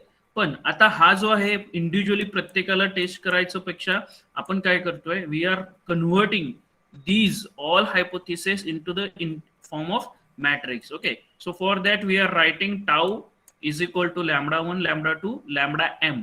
Okay, that means tau is indicating the all lambda values and this hypothetical values are denoted by D matrix. Okay, so that is D1 D2 D so on Dm. So here the tau is m cross m matrix and this is a individual vector. Okay, so आता आपल्याला काय करायचं आहे, ह्याच्यावरती सगळे काही जे आहेत ते आता आपल्याला अजम्पशन्स जे आहेत ते टेस्ट करायचे आहेत आणि त्यासाठी लागणारा टेस्ट स्टॅटिस्टिक जो आहे तो आपल्याला डेव्हलप करायचा आहे. आता टेस्ट स्टॅटिस्टिक काय आहे, टेस्ट स्टॅटिस्टिक्स वेगळं, टेस्ट स्टॅटिस्टिक वेगळं. Okay, so test statistics is used for generally for taking the decision. Okay, decision about the accept or reject the null hypothesis. Okay, मग आता आपण काय करतोय बघा. Now we will assume that the row of lambda row of tau that is rank of tau is m. Otherwise one more relation in equation 7. आता equation 7 म्हणजे काय आपण डिफाईन केलंय, we are just testing our hypothesis with some hypothetical values. Okay, so obtained from, आता आपण काय म्हणलंय, we will assume that the row of tau is m. Otherwise one or more relation in equation 7 can be obtained from the others. Also we assume that equation 7 is consistent system of equation, म्हणजे प्रत्येकातना आपलं solution मिळेल असं आपण consider करतोय. Now hypothesis H0 is called as testable if tau beta is estimable. जर हे जे tau beta जे आहे मॅट्रिक्स जे आहे किंवा लिनियर पॅरामेट्रिक फंक्शन आहे हा जर इस्टिमेबल असेल तरच तो टेस्ट करता येतो. जर तो इस्टिमेटच करता येत नसेल तर त्याला टेस्ट करण्यात काही अर्थ नाहीये. Hence the necessary and sufficient condition for which is tau h is equal to tau. Okay, हा जो आहे तो कंडिशन सॅटिस्फाय झाला तर आपण म्हणू शकतो की जो लिनियर पॅरामेट्रिक फंक्शन आहे तो टेस्टेबल आहे आणि कन्सिस्टंट आहे. Okay, for that we will assume the test statistics. Okay, आता इथं आपण काय करतोय, we are defining one test statistic. Okay, which will give us help us to whether the accept or reject the null hypothesis and that test statistic is defined on the basis of our linear parametric function. So it is tau beta cap minus tau beta dash, okay, into tau into s inverse tau dash inverse, okay, into tau beta cap minus tau beta divided by m. Okay, so generally this whole quantity will gives us, or we can consider this as a test statistic. Okay, which follows the f distribution with m and n minus r degrees of freedom. M and n minus r degrees of freedom. Okay, that is when it follows f distribution एवढे degrees of freedom आहे. Okay, then h naught जो आहे तो आपला tau beta in the form of matrix form जो आहे it is written as a tau beta is equal to d, where d is hypothetical value is true. Okay, when आता हा जो taste statistics आपण जो आहे तो डिफाइन करत असताना we are assuming that this h naught or whatever assumption we made, that is what assumption is. Okay, lambda किंवा tau beta is equal to d. Okay, so assuming this assumption is correct under the null hypothesis, okay, we defined this test statistic. Okay, here आता हा जो quantity आहे sum of square h naught, okay, that is this quantity has f distribution, or we can say it follows the f distribution with m and n minus r degrees of freedom. So we can use this as a sum of square h naught divided by m divided by sum of square, okay, divided by sum of square due to error divided by n minus r. So इथं आपण काय करतो, जे काही सम of square आहे त्याला divide by number of observation केलं तर तो जो होतो ऍव्हरेज आउट होतो. ओके, आणि ऍव्हरेज आउट केल्यामुळं okay, we can use that summary as a test statistic. Okay. As a test statistics for testing the h naught. Here the test procedure is reject h naught. आता आपण reject h naught कधी करणार? If this test statistic is greater than the tabulated value. That is calculated value is greater than tabulated value. आता समजा मग आपण sum of square due to h naught किंवा under h naught, sum of square under h naught जर मला find out करायचं असेल तर what is the formula or what is the this. Okay, so tau, आता टाऊ माहिती beta cap minus d, हे जर आपण सॉल्व्ह केलं तर आपल्याला calculated value of test statistics जो आहे तो मिळतोय. आणि tabulated value in the sense from the table values we can find out the corresponding values of test statistic. Okay, here alpha is level of significance. Okay, further f of m n minus r 1 minus alpha is 1 minus alphath quartile of the f distribution with m and n minus r degrees of freedom. Okay, so हा जो आहे testing हायपोथेसिसचा procedure आहे. Testing hypothesis साठी usually आपल्याला काय लागत असतं, we are contributing the error. Okay, जो काही एरर टर्म आहे त्याला आपण कॉन्ट्रीब्युट करत असतो त्या टेस्ट स्टॅटिस्टिक मध्ये. ओके, ना आता आपण जो आहे तो sum of square due to error we are trying to obtain it. Expression for conditional sum of square due to error. Now we shall consider the conditional minimum of this error term, that is y minus x beta dash into y minus x beta. Okay, with respect to beta, where beta is subjected to consistent condition. Okay, therefore tau beta is equal to d, where tau is a m cross m matrix, okay, of rank m, and tau beta is a estimable the minimum value of so obtained is called as conditional SSE. आता हे conditional जी आहे ती find out करण्यासाठी आपल्याला काय करावं लागेल, to obtain this we have to use the Lagrangian's multiplier, that is 2k1 2km, okay, for m conditions.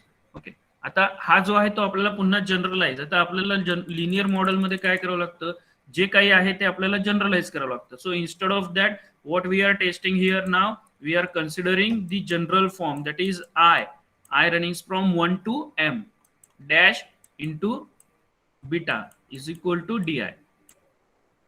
Okay, so I running from 1 to m. Now tau lambda I is the ith row of tau. Okay, म्हणजे आता आपल्याला माहिती आहे tau जो आहे तो it consist or matrix form of the all parameter lambdas. Okay, lambda 1 lambda 2 so on lambda m.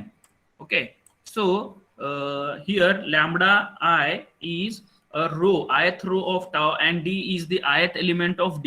We replace beta by beta बार म्हणूया. आता याला आपण आधीचा जो आहे तो इस्टिमेबल व्हॅल्यू ऑफ बीटा इज आपण बीटा कॅप ने डिनोट करतोय. नाव आता टू डिफरन्शिएट करण्यासाठी आपण त्याला बीटा बार असं म्हणूया. ओके, जेणेकरून आपल्याला जो आहे तो, किंवा ह्याला आपण जर असं इंडिकेट केलं तर we will call it as a beta hat. Okay, so we will denote or we will denote it as a, or we will call it as a beta hat. Okay, replaced by the beta hat to distinguish between the true beta from the value that we minimize in equation 9.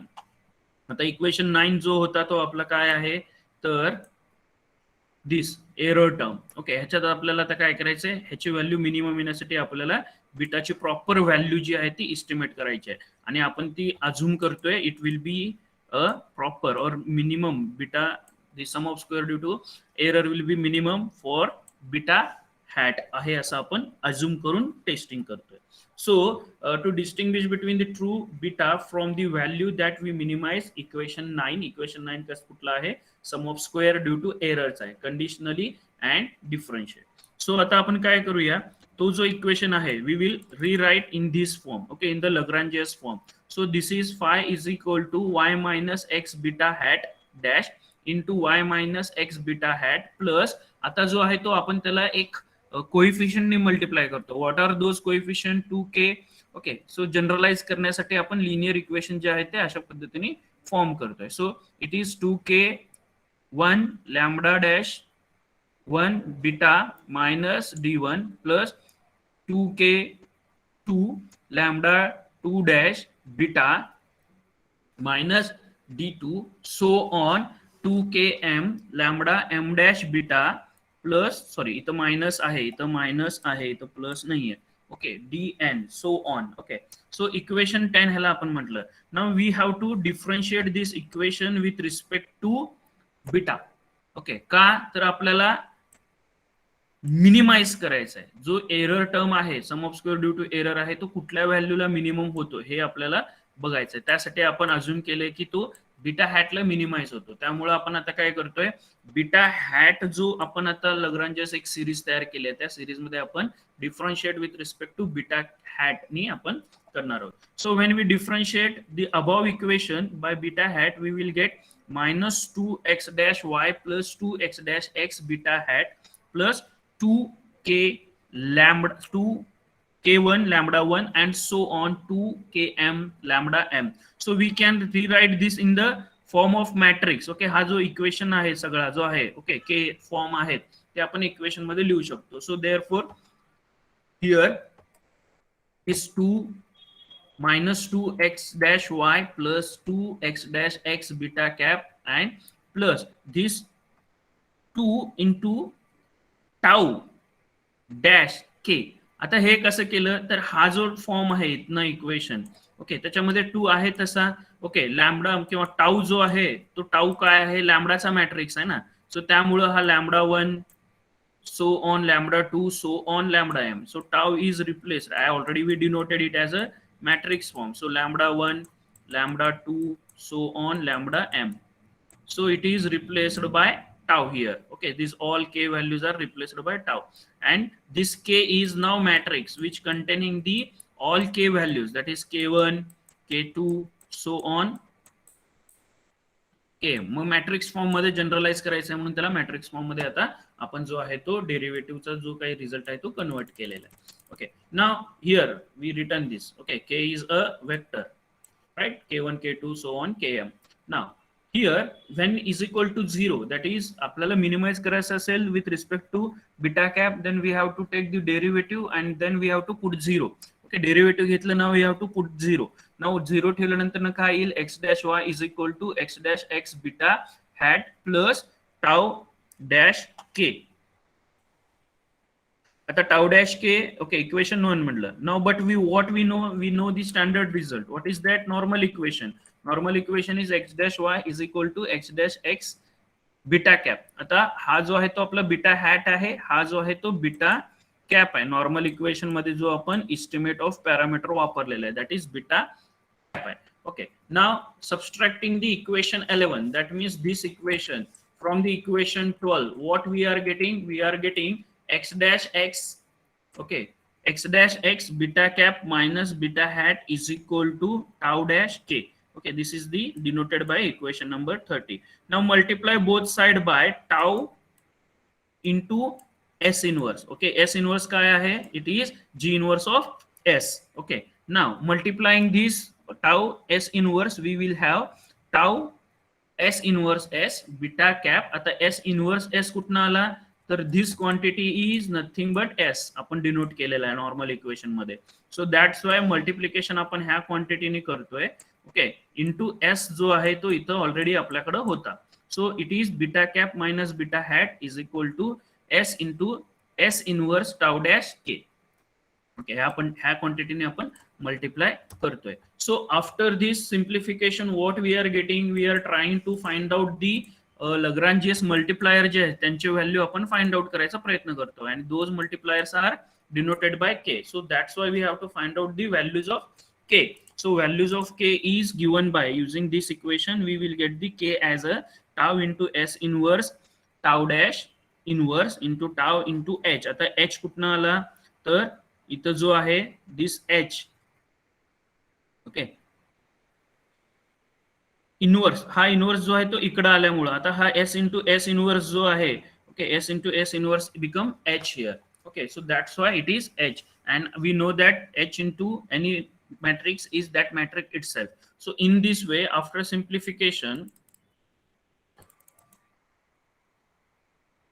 the value of K is, okay, this much. That is what tau S inverse tau dash inverse into tau into beta cap minus D. Okay, where this tau into beta hat is equal to D हा जो आहे तो आपला hypothesis आहे. That means what we are doing under the, आपला assumption बरोबर आहे. आपला जो आहे एच नॉट जो आहे, एच नॉट ट्रू असताना काय काय आपले इस्टिमेट होऊ शकतात. ओके, आपण असं गृहीत धरून चालतोय की टेस्टिंग हायपोथेसिस मध्ये काय असतं, जेव्हा एखादी प्रोसेस आपल्याला टेस्ट करायची असती, we have to assume that H naught is true. By assuming that we have to proceed all calculation. So under H naught आपण काय केलं इथं, under H naught we can say that, okay, this tau beta hat is equal to D. That means this tau beta hat minus D is equal to 0. There is no difference. Okay, so that's why here we replaced by this value. Okay, now therefore substituting this value of K in equation 13. आता equation 13 काय होता, तर equation 13 जो आहे तो आपण subtract from equation 11 and 12 केलेलं. ना equation 13 मध्ये जेव्हा आपण इक्वेशन के ची व्हॅल्यू रिप्लेस करतोय, we will get X into X dash beta cap minus beta hat, okay, is equal to tau dash into H tau dash S inverse tau dash inverse, okay, into tau beta cap minus D. आता okay, हे जो आहे under null hypothesis आपल्याला assumption आहे. Now the general solution of this equation is, now आता आपल्याला काय पाहिजे होतं, मिनिमम कंडिशन पाहिजे होतं ना.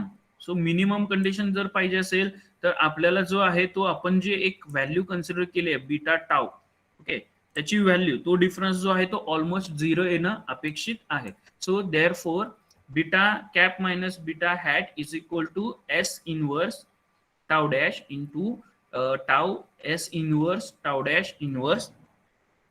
Okay, so it is tau into beta cap minus D plus this I minus H into Z. Okay, this can be 1.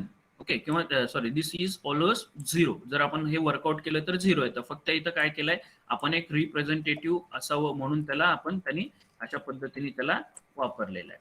Wear Z is the any arbitrary vector, the particular solution is beta cap minus beta hat is equal to S inverse tau dash into tau S inverse tau dash inverse. Okay, कारण हा आता inverse कसा आला हे आपण बघितलेलं आहे, into beta sorry tau into beta cap minus D. Hence the condition of SSE म्हणजे sum of square due to error. आपण सुरुवातच काय केलेलं, आपल्याला चेक करायचं होतं की sum of square due to error जो आहे तो मिनिमम आहे. ओके, सो मिनिमम आहे की नाही हे चेक करण्यासाठी आपण जे आहे ते ही कंडिशन आता चेक केलेली आहे. hence the condition, okay, what is that, sum of square due to error y minus x beta hat dash into y minus x beta hat. आता ह्याच्यात काय केलं, आता आपल्याला हे कॉन्ट्रीब्युशन करायचं आहे म्हणून थोडंसं इथं ह्या इक्वेशन मध्ये ऍडजस्ट केलं, म्हणजे beta cap x beta cap जे आहे ते इथं ऍडजस्ट केलेलं आहे. सो ऍड अँड सबस्ट्रॅक्ट केलं. ओके, सो सॉल्व्ह केल्यानंतर ना आपल्याला काय मिळतं, तर आपल्याला सगळं झाल्यानंतर म्हणजे सोल्युशन जे आहे, what we are getting, okay, the sum of square due to error plus, okay, this quantity we are getting additional this quantity. What is that, beta cap minus beta hat dash lambda dash into K. Okay,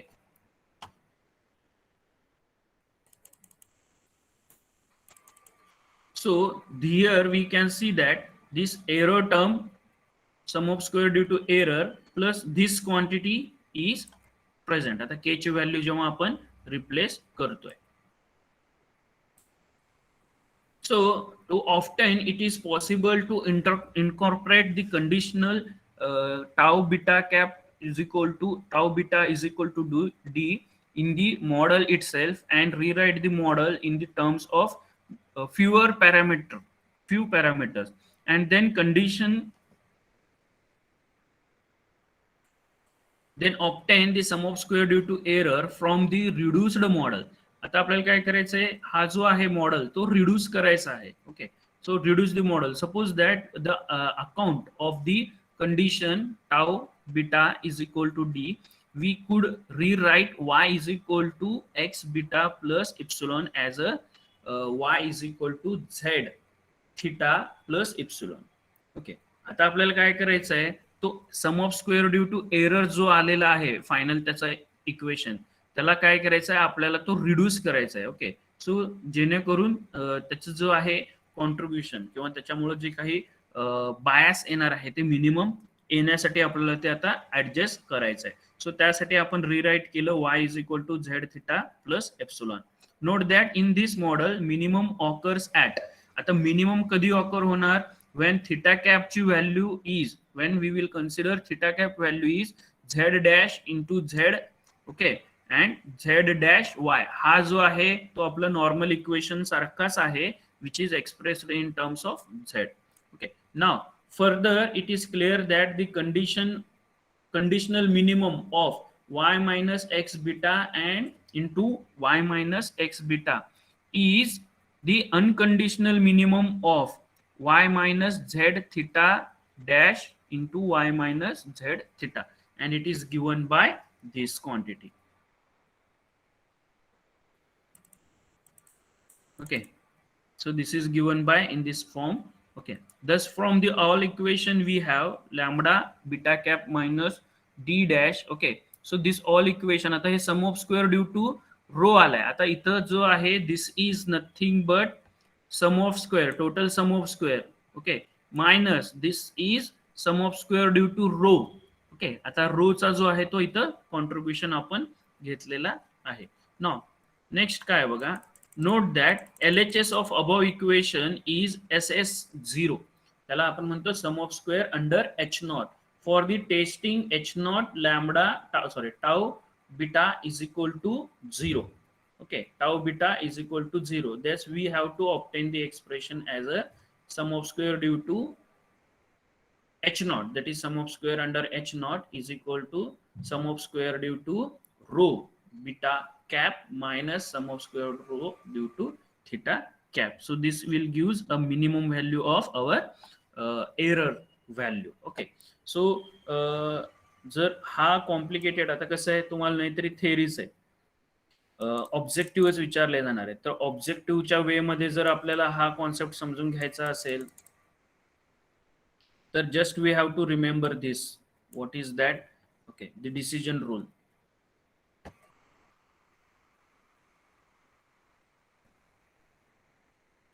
एक minute.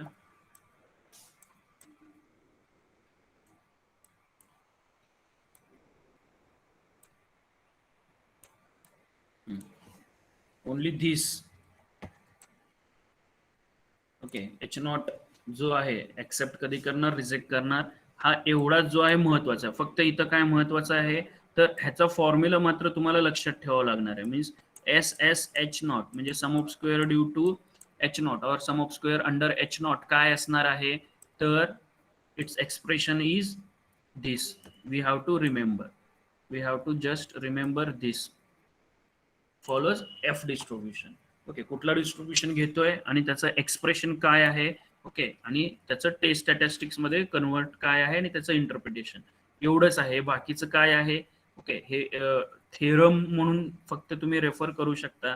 In real life also nobody is worried about this because all formulas are tested and validated. त्याच्या आधी जे testing करायचे म्हणजे हा development phase मध्ये झालेले तयार आहेत. आता तुम्हाला हे कसं आहे जर तुम्हाला इमॅजिन करायचं असेल म्हणजे हे एवढं का इक्वेशन वगैरे आहेत पण हे एवढं अवघड आहे का, तर आन्सर इज नो. ऍक्च्युली तुम्ही जर एखादी वेबसाईट जर हँडल करत असाल तर तुम्हाला ते वेबसाईट हँडल करत असताना खूप छान वाटतं, पण जेव्हा तुम्ही त्या वेबसाईटच्या मागचा कोड बघताय ओके म्हणजे तो सॉफ्टवेअरच्या मागे एक कोड असतं बॅक एंडला, ते बॅक एंडला जर कोड बघितलं तर भीती वाटते. ओके, म्हणजे ते कोड खूप अवघड असतं, लेंदी असतं. ते कोड तयार करत असताना बरेचसे तुम्हाला कंडिशन जे आहेत ते लिहावं लागतं. ओके, म्हणजे एखाद्या वेबसाईट दिसताना समोर ना, आता फॉर एक्झाम्पल हा सॉफ्टवेअर आहे, दिसताना खूप सोप्पा दिसतो. ओके, आता हा PDF फाईल वगैरे किंवा हे आहे. ओके, पण ह्याच्या मागचं जेव्हा आपण कोड बघतो, at that time we realize that it is very lengthy process. Okay, ते कोडिंग वगैरे आपल्याला ते वाचता येत नाही. तसाच ह्याच्यातला भाग आहे. आता अनालिसिस ऑफ व्हेरियन्स किंवा टेस्टिंग हायपोथेसिस आपण नॉर्मल लँग्वेजमध्ये लिनियर मॉडेल सोडून जर लेमन लँग्वेजमध्ये जर समजून घ्यायला गेलो, तर testing hypothesis is very simple concept. ठीक आहे, किंवा वन वे अनोवा किंवा analysis of variance is very simple concept. But when we are going theoretically, when we are looking at theoretically, lot of theorems are there, lot of assumptions are there. Okay, lot of testings are there. Okay, so प्रत्येक assumption त्यांनी का केलं हे जर प्रत्येक काय म्हणतो आपण स्टॅटिस्टिकल टेस्ट सॉल्व्ह करत असताना का त्याने अजम्पशन केलं हे इथं जे आहे ते थेरॉटिकल मध्ये आपल्याला समजत असतं. सो फक्त एवढा मात्र आहे की ज्याला आधीपासनं काय म्हणतो आपण पेज 1 पासून ज्यांनी रीड आउट करत जाते त्याला ह्या गोष्टी थोडंसं इझिली कळतात. At the time of study we have to do consistently, म्हणजे रोज आता एक दिवस केलं, दुसऱ्या दिवशी परत दुसरा विषय केला, परत दुसऱ्या दिवशी दुसरा विषय केला, पुन्हा लिनियर मॉडेल आलात तर ते पुन्हा कळणार. लिनियर मॉडेल जर समजून घ्यायचं असेल तर डे 1 पासून डे 8 पर्यंत कंटिन्यू तुम्हाला लिनियर मॉडेलच वाचत जावं लागेल, तेव्हा कुठं त्याची लिंक लागते. अदरवाईज ते खूप अवघड असं वाटतं, पण ऍक्च्युली अवघड नाहीये, it is lengthy. Okay, now आता नेक्स्ट कॉन्सेप्ट जो आहे तो आपल्याला अनालिसिस ऑफ व्हेरियन्स बघायचा आहे. आता analysis of variance is actually जेव्हा आपण डिझाइन ऑफ एक्सपेरिमेंट मध्ये बघतो it is quite easier, but when we see it in a linear model, okay, it is quite lengthy because lot of equation, lot of theorems, okay, are involved and lot of testing of various assumptions. म्हणजे तो minimum कधी आहे, under दिस condition तो minimum आहे, त्या आहे ते. Okay, so सगळे भाग जे आहेत ते इथं तुम्हाला टेस्ट करायला मिळतील. आता अॅनोवाचा जो आहे तो आपण सुरुवातीला एकदम सुरुवातीला जेव्हा सिलेबस चालू केलेला तेव्हा अॅनोवाचं थोडंसं डिस्कशन केलेलं. So you are aware about the ANOVA. Okay, ANOVA मध्ये बरेचसे टाइप्स आहेत, 1 way, 2 way, so on n way. Okay, आता इथं अॅनोवाचा जो मॉडेल आहे generally it is expressed as YIJ is equal to mu plus alpha I plus EIJ. सुरुवातीला आपण ह्या सगळ्या कॉन्सेप्ट जे आहेत ते समजून घेतलेले आहेत लेमन लँग्वेज मध्ये की YIJ is equal to mu plus alpha I plus EIJ. हे आपण थोडंसं डिटेलमध्ये एकदम सुरुवातीला बघितलेलं. Now, where Yij is the observation on the ith individual receiving the jth individual receiving the ith treatment. Okay, where mu is the general common quantity in each observation.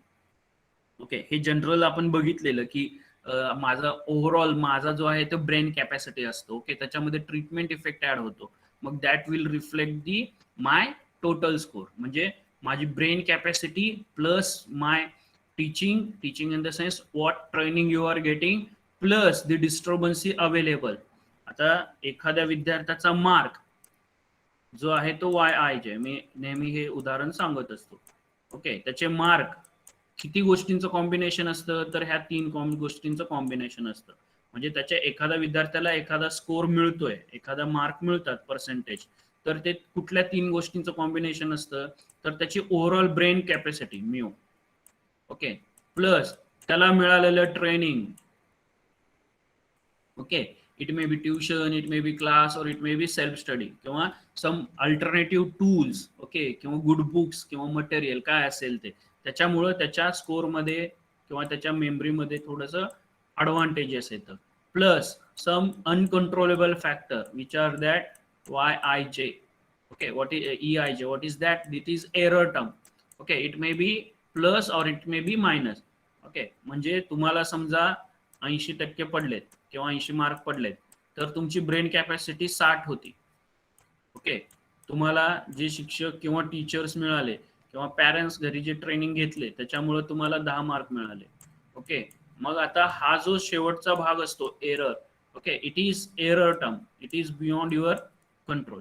Okay, so 70 झाले, मग हा जो आहे तो plus or minus असतो, पण आपल्या केसमध्ये आपण असं कन्सिडर करू किंवा असं कन्सिडर करूया की तुम्हाला ट्युशनमुळं से 30 मिळाले. ओके, म्हणजे 60 plus 30 90 plus or minus this error term. आता एरर टर्म जो आहे तो तुमच्या मोबाईलमुळं किंवा तुमच्या व्हॉट्सअपमुळं किंवा अदर गोष्टीमुळं ओके 90 मधले तुमचे 10 मार्क कमी झाले. म्हणजे ह्या गोष्टीमुळे तुमचे किती मार्कचा लॉस झाला 10.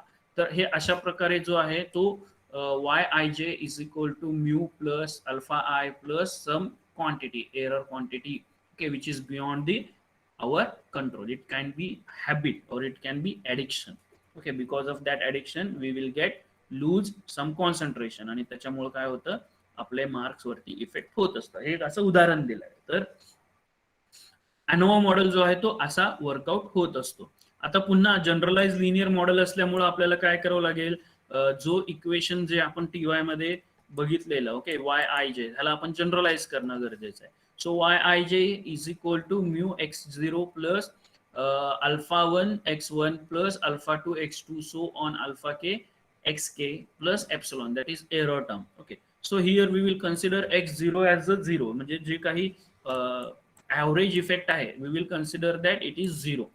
okay, for derive the all expression we will consider this quantity x0 is equal to 1, sorry x is equal to 1. okay, so here xi is equal to 1 if an individual receive the ith level of treatment. okay, 1 value त्याची कधी होणार जेव्हा तो एखादा treatment receive करतो, otherwise it will be 0. So equation 2 can be rewritten in the form of matrix. Equation 2 can be written in the form of matrix. So y is equal to y11 y12 so on yk nk dash.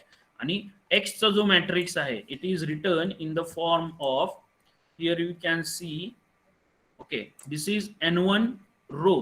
So all first values are x zeros are considered to be 1. okay, so it is 1 1 so on 1. okay, now next here x1 so it is 1 1 1. now next again for row n2 म्हणजे second n2 रोज साठी आपण काय करतो again x0 is 1 so it is 1 1 1. Okay, now आता इथं x1 च्या ठिकाणी आपण x2 घेतलोय कारण इथं n2 आहे ना. So here we can see it is 1 1 so on 1. आणि सिमिलरली पुन्हा जर तुम्ही एंडला गेलात that is for last row that is nk. So again you will find that first x0 is 1 1 and the last value k is 1 1. So in this way we have to express our the x values. What is that? X is actually observation or the measurement taken during the experimentation. okay, so we are writing in this form now. Now what is beta? It is our all coefficient. okay, coefficient किंवा treatment effect जे आहेत ते आपण त्याला इथं beta form मध्ये लिहितोय. So beta is equal to mu alpha 1 alpha 2 so on alpha K dash and epsilon is equal to epsilon e1 1 epsilon 1 2 epsilon k and k. okay, so in this way we are writing our original model, that is yij is equal to mu plus alpha I plus ei j in the form of matrix. Okay, आता हे जे आहे ते matrix form मध्ये जे आहे ते आपल्याला ओके झालेलं तयार. ना आता आपल्याला काय करावं लागणार, हा एनोवा मॉडेल जर फाइंड आउट करायचा असेल तर मला पहिल्यांदा coefficient of alpha that is treatment effect okay overall mean effect मला इथं फाइंड आउट करावं लागेल. त्यानंतर ना मला काय अजून फाइंड आउट करावं लागेल, I have to find out the error term that is EIJ. Okay, जर ह्या सगळ्यांचं जर मला कॉन्ट्रीब्युशन कळालं then I can prepare the ANOVA table with usual notation.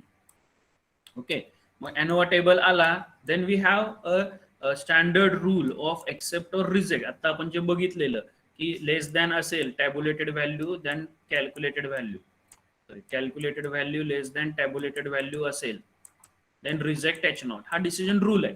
मग आता मला काय करावं लागेल, त्याच्या आधी ANOVA टेबल फुलफिल करण्यासाठी I have to find out the all values that is mu alpha I estimate करावं लागेल ना. त्यानंतर एरर टर्म आणि त्याचे सम ऑफ स्क्वेअर.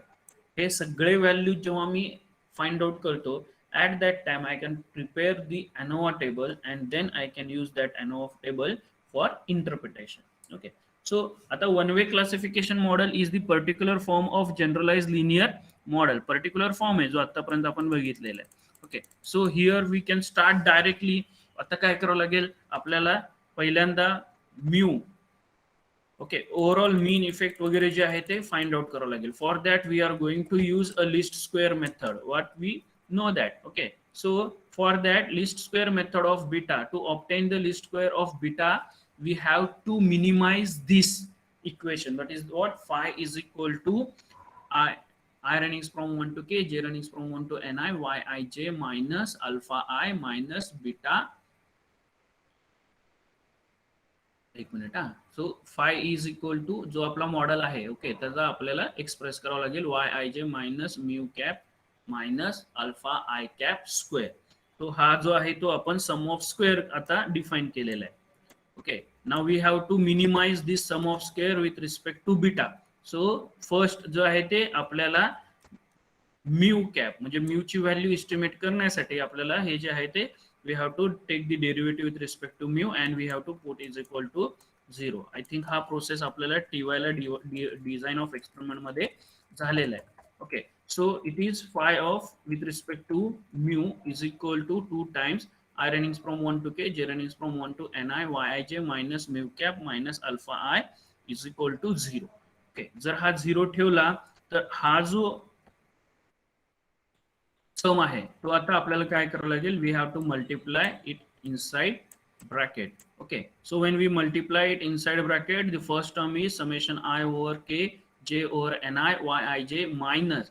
आता इथं जेव्हा जे आहे म्यूला कुठल्याही प्रकारचा इंडेक्स नाही आहे, आय पण नाही आहे, जे पण नाही आहे. So we will replace it by this sum by N. So that's why it is here it is N. Okay, minus आता हा जेव्हा आत जातोय the index is I, so I आहे, मग जे ची व्हॅल्यू जी आहे, J is running from 1 to N I, so the overall value is replaced by N I and I is running from 1 to K into alpha I is equal to 0. Okay, so this whole is total sum. Thus the total sum is denoted by y double dot is equal to n into mu cap plus okay I runnings from 1 to k ni into alpha I. Equation 4 ह्याला आपण म्हटलेलं आहे. Okay, हे आपण जे आहे ते आता इक्वेशन आपल्याला मिळालेलं आहे. आता आपल्याला काय करावं लागेल, पुन्हा आता अल्फा आय ची व्हॅल्यू फाइंड आउट करण्यासाठी, ओके, आता आपण काय करूया, we will take the partial derivative of the error terms. Okay, that is what Y I जे minus alpha I sorry minus mu cap minus alpha I ह्याचा आता आपण partial derivative with respect to alpha घेतल्यावर, okay, is equal to 0 ठेवल्यावर what we are getting Y I dot is equal to ni mu cap plus ni into alpha I cap where I runnings from 1 to k. आता आपल्याला काय करावं लागेल, overall त्यांची estimate करावं लागणार आहे. Okay, so that's why here आता आपण बघितलेलं आहे Y double dot is equal to I runnings from 1 to K J runnings from 1 to N I Y I J. Okay, into y I dot y I dot is what j runnings from 1 to ni y I j and n is summation of I runnings from 1 to n into ni. किंवा ह्यालाच मी असं लिहू शकतो, कसं, summation I runnings from 1 to k and summation j runnings from 1 to ni is equal to also n. Okay, so we done that and we aware about this. Now here we note that the adding the k equation in equation 5, आता equation 5 we get the equation 4. Okay, आता हे काय आहे तर actually ते दोन्ही equation equal होऊ शकतात कधी, जेव्हा when we add another k equations. Thus we don't have really h into k equation in h into k unknowns. Okay, so we are short by equation 4 implies that it is a reasonable to take the additional equation 6 as this. आता है this additional equation is what under assumption that under h naught we will consider or we will assume that treatment effect is 0 किंवा all alpha I किंवा alpha 1, I will say alpha 1 is equal to alpha 2 is equal to alpha k is equal to 0. Okay, so we will assume that there is no treatment effect. तुम्ही जेव्हा एखादा model taste करायचं असतं तेव्हा actually आपल्याला taste करायचं असते की ट्रीटमेंट इफेक्ट आहे की नाही, पण त्याला काही स्ट्रॉंग इव्हिडन्स नाहीये ना की there is some difference between the treatment effect. So that's why we will start with assumption that all alpha i's are equal to 0. That means all treatments having the same effect. We will start the assumption that whatever treatment T1 is there, okay, T2 is there, किंवा alpha 1 आपण इथं म्हणूया alpha 1, alpha 2 all are having the same values. Okay, same values आहेत असं आपण assume करून जे आहे ते आपल्याला इक्वेशन डिराईव्ह करावं लागणार आहे. कुठल्या तरी एक अजम्पशन होल्ड करून आपल्याला जे आहे ते इक्वेशन डिराईव्ह करावं लागतं. सो बेटर वे, जर मी म्हटलं की there is significant difference, so what is the evidence. Okay, तर त्यापेक्षा मी असं गृहीत धरतो की there is no difference. Okay, थोडंसं उलट आपण बोलून इथनं काम चालू करायचं असतं. सो फॉर दॅट पर्पज आता आपल्याला एक्झॅक्टली व्हॅल्यूज जे आहेत ते फाइंड आउट करण्यासाठी we will consider or we will assume this. What is that? I runnings from 1 to k ni into alpha I is equal to 0. So in equation 1 what we get, जर ही quantity 0 झालं तर equation 4 मध्ये this quantity becomes 0 now.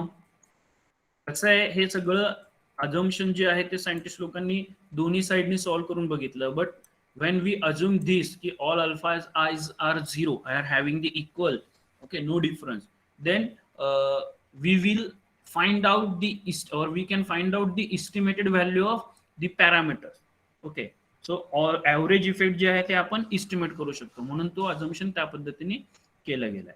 So when we put this is equal to 0, okay, then what we are getting, y double dot is equal to n into mu cap है ना. So therefore mu cap is equal to y double dot divided by n. So what is this? This is sum of all observation divided by number of observation. So y double dot चा notation आपल्याला माहिती आहे. This is I runnings from 1 to k and j runnings from 1 to ni yij divided by n. So this is nothing but overall mean. Okay, so that's why we can write this as a mu cap. आता mu जो आहे तो general मीन effect आहे ना. So general mean effect should be sum of all observation divided by number of observation. So same thing we are getting when we are getting this expression, when we are assuming that all alpha I is equal to 0, all treatment effects are same. हे जेव्हा assumption करतोय then only we are getting the average mean effect. म्हणजे mean effect म्हणजे आपल्याला माहिती आहे की it should be sum of all observation divided by number of observation. मग त्यामुळं ते तसं थोडंसं अंडरस्टँडिंगनी ते assumption केलेलं आहे की हा assumption जर आपण केला तरच आपल्याला जे आहे ते आपल्याला आपले पॅरामीटरचे व्हॅल्यू जे आहेत ते इस्टिमेट करता येतात. अदरवाईज होत नाही, येतच नाही, करताच येत नाही. So that's Y these assumption, म्हणजे त्यांनी जेव्हा थेरी लिहित होते तेव्हा त्यांनी ते दोन्हीकडनं वर्कआउट करून बघितलं. If we consider this quantity as 0 then what we are getting. If we are not considering this quantity as a 0, then what we are getting. So when not equal to 0, okay, not equal to 0 consider केलं तर we will not estimate a true value of mu, overall mean effect.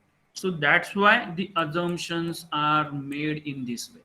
Okay, हे जे आहे ते एका प्रकारे research thinking आपण म्हणतो. Then the equation 4 we get as आता आपण बघितलंय mu cap is equal to y double dot divided by n. Okay, so you can denote this as a small y double dot or you can denote this as a y bar double dot, कारण हा एक मीन आहे ना, एका प्रकारचा mean value आहे. So we can denote this by y bar also, पण त्यांनी काय केलं या नोट्स मध्ये ते denoted it by a small y dot. Okay, Now again from equation number 4 we can find out the value of alpha I. Value of alpha I is equal to yi dot minus y double dot. Okay, that means we can rewrite this as a alpha I cap, that is treatment effect is yi dot minus mu cap. Okay, he value जे आहे, because this quantity is nothing but a mu cap. So in this way we can write it. Okay, आता हे जे आहेत ते आपल्याकडे alpha आणि mu cap जी आहे त्याची इस्टिमेटेड व्हॅल्यू आपल्या समोर आहे. आता ते काय करायचं आपल्याला यूज करायचं आहे. पण before that we have to find out or we have to test the estimability of linear parametric function. Okay, so J आहे ते आपल्याला त्याचं इस्टिमेबिलिटी जी आहे ती इस्टिमेट होतं का ते आपल्याला इथं चेक करावं लागणार आहे. ओके, ते जे आहे ते आपण नेक्स्ट लेक्चर मध्ये बघूया.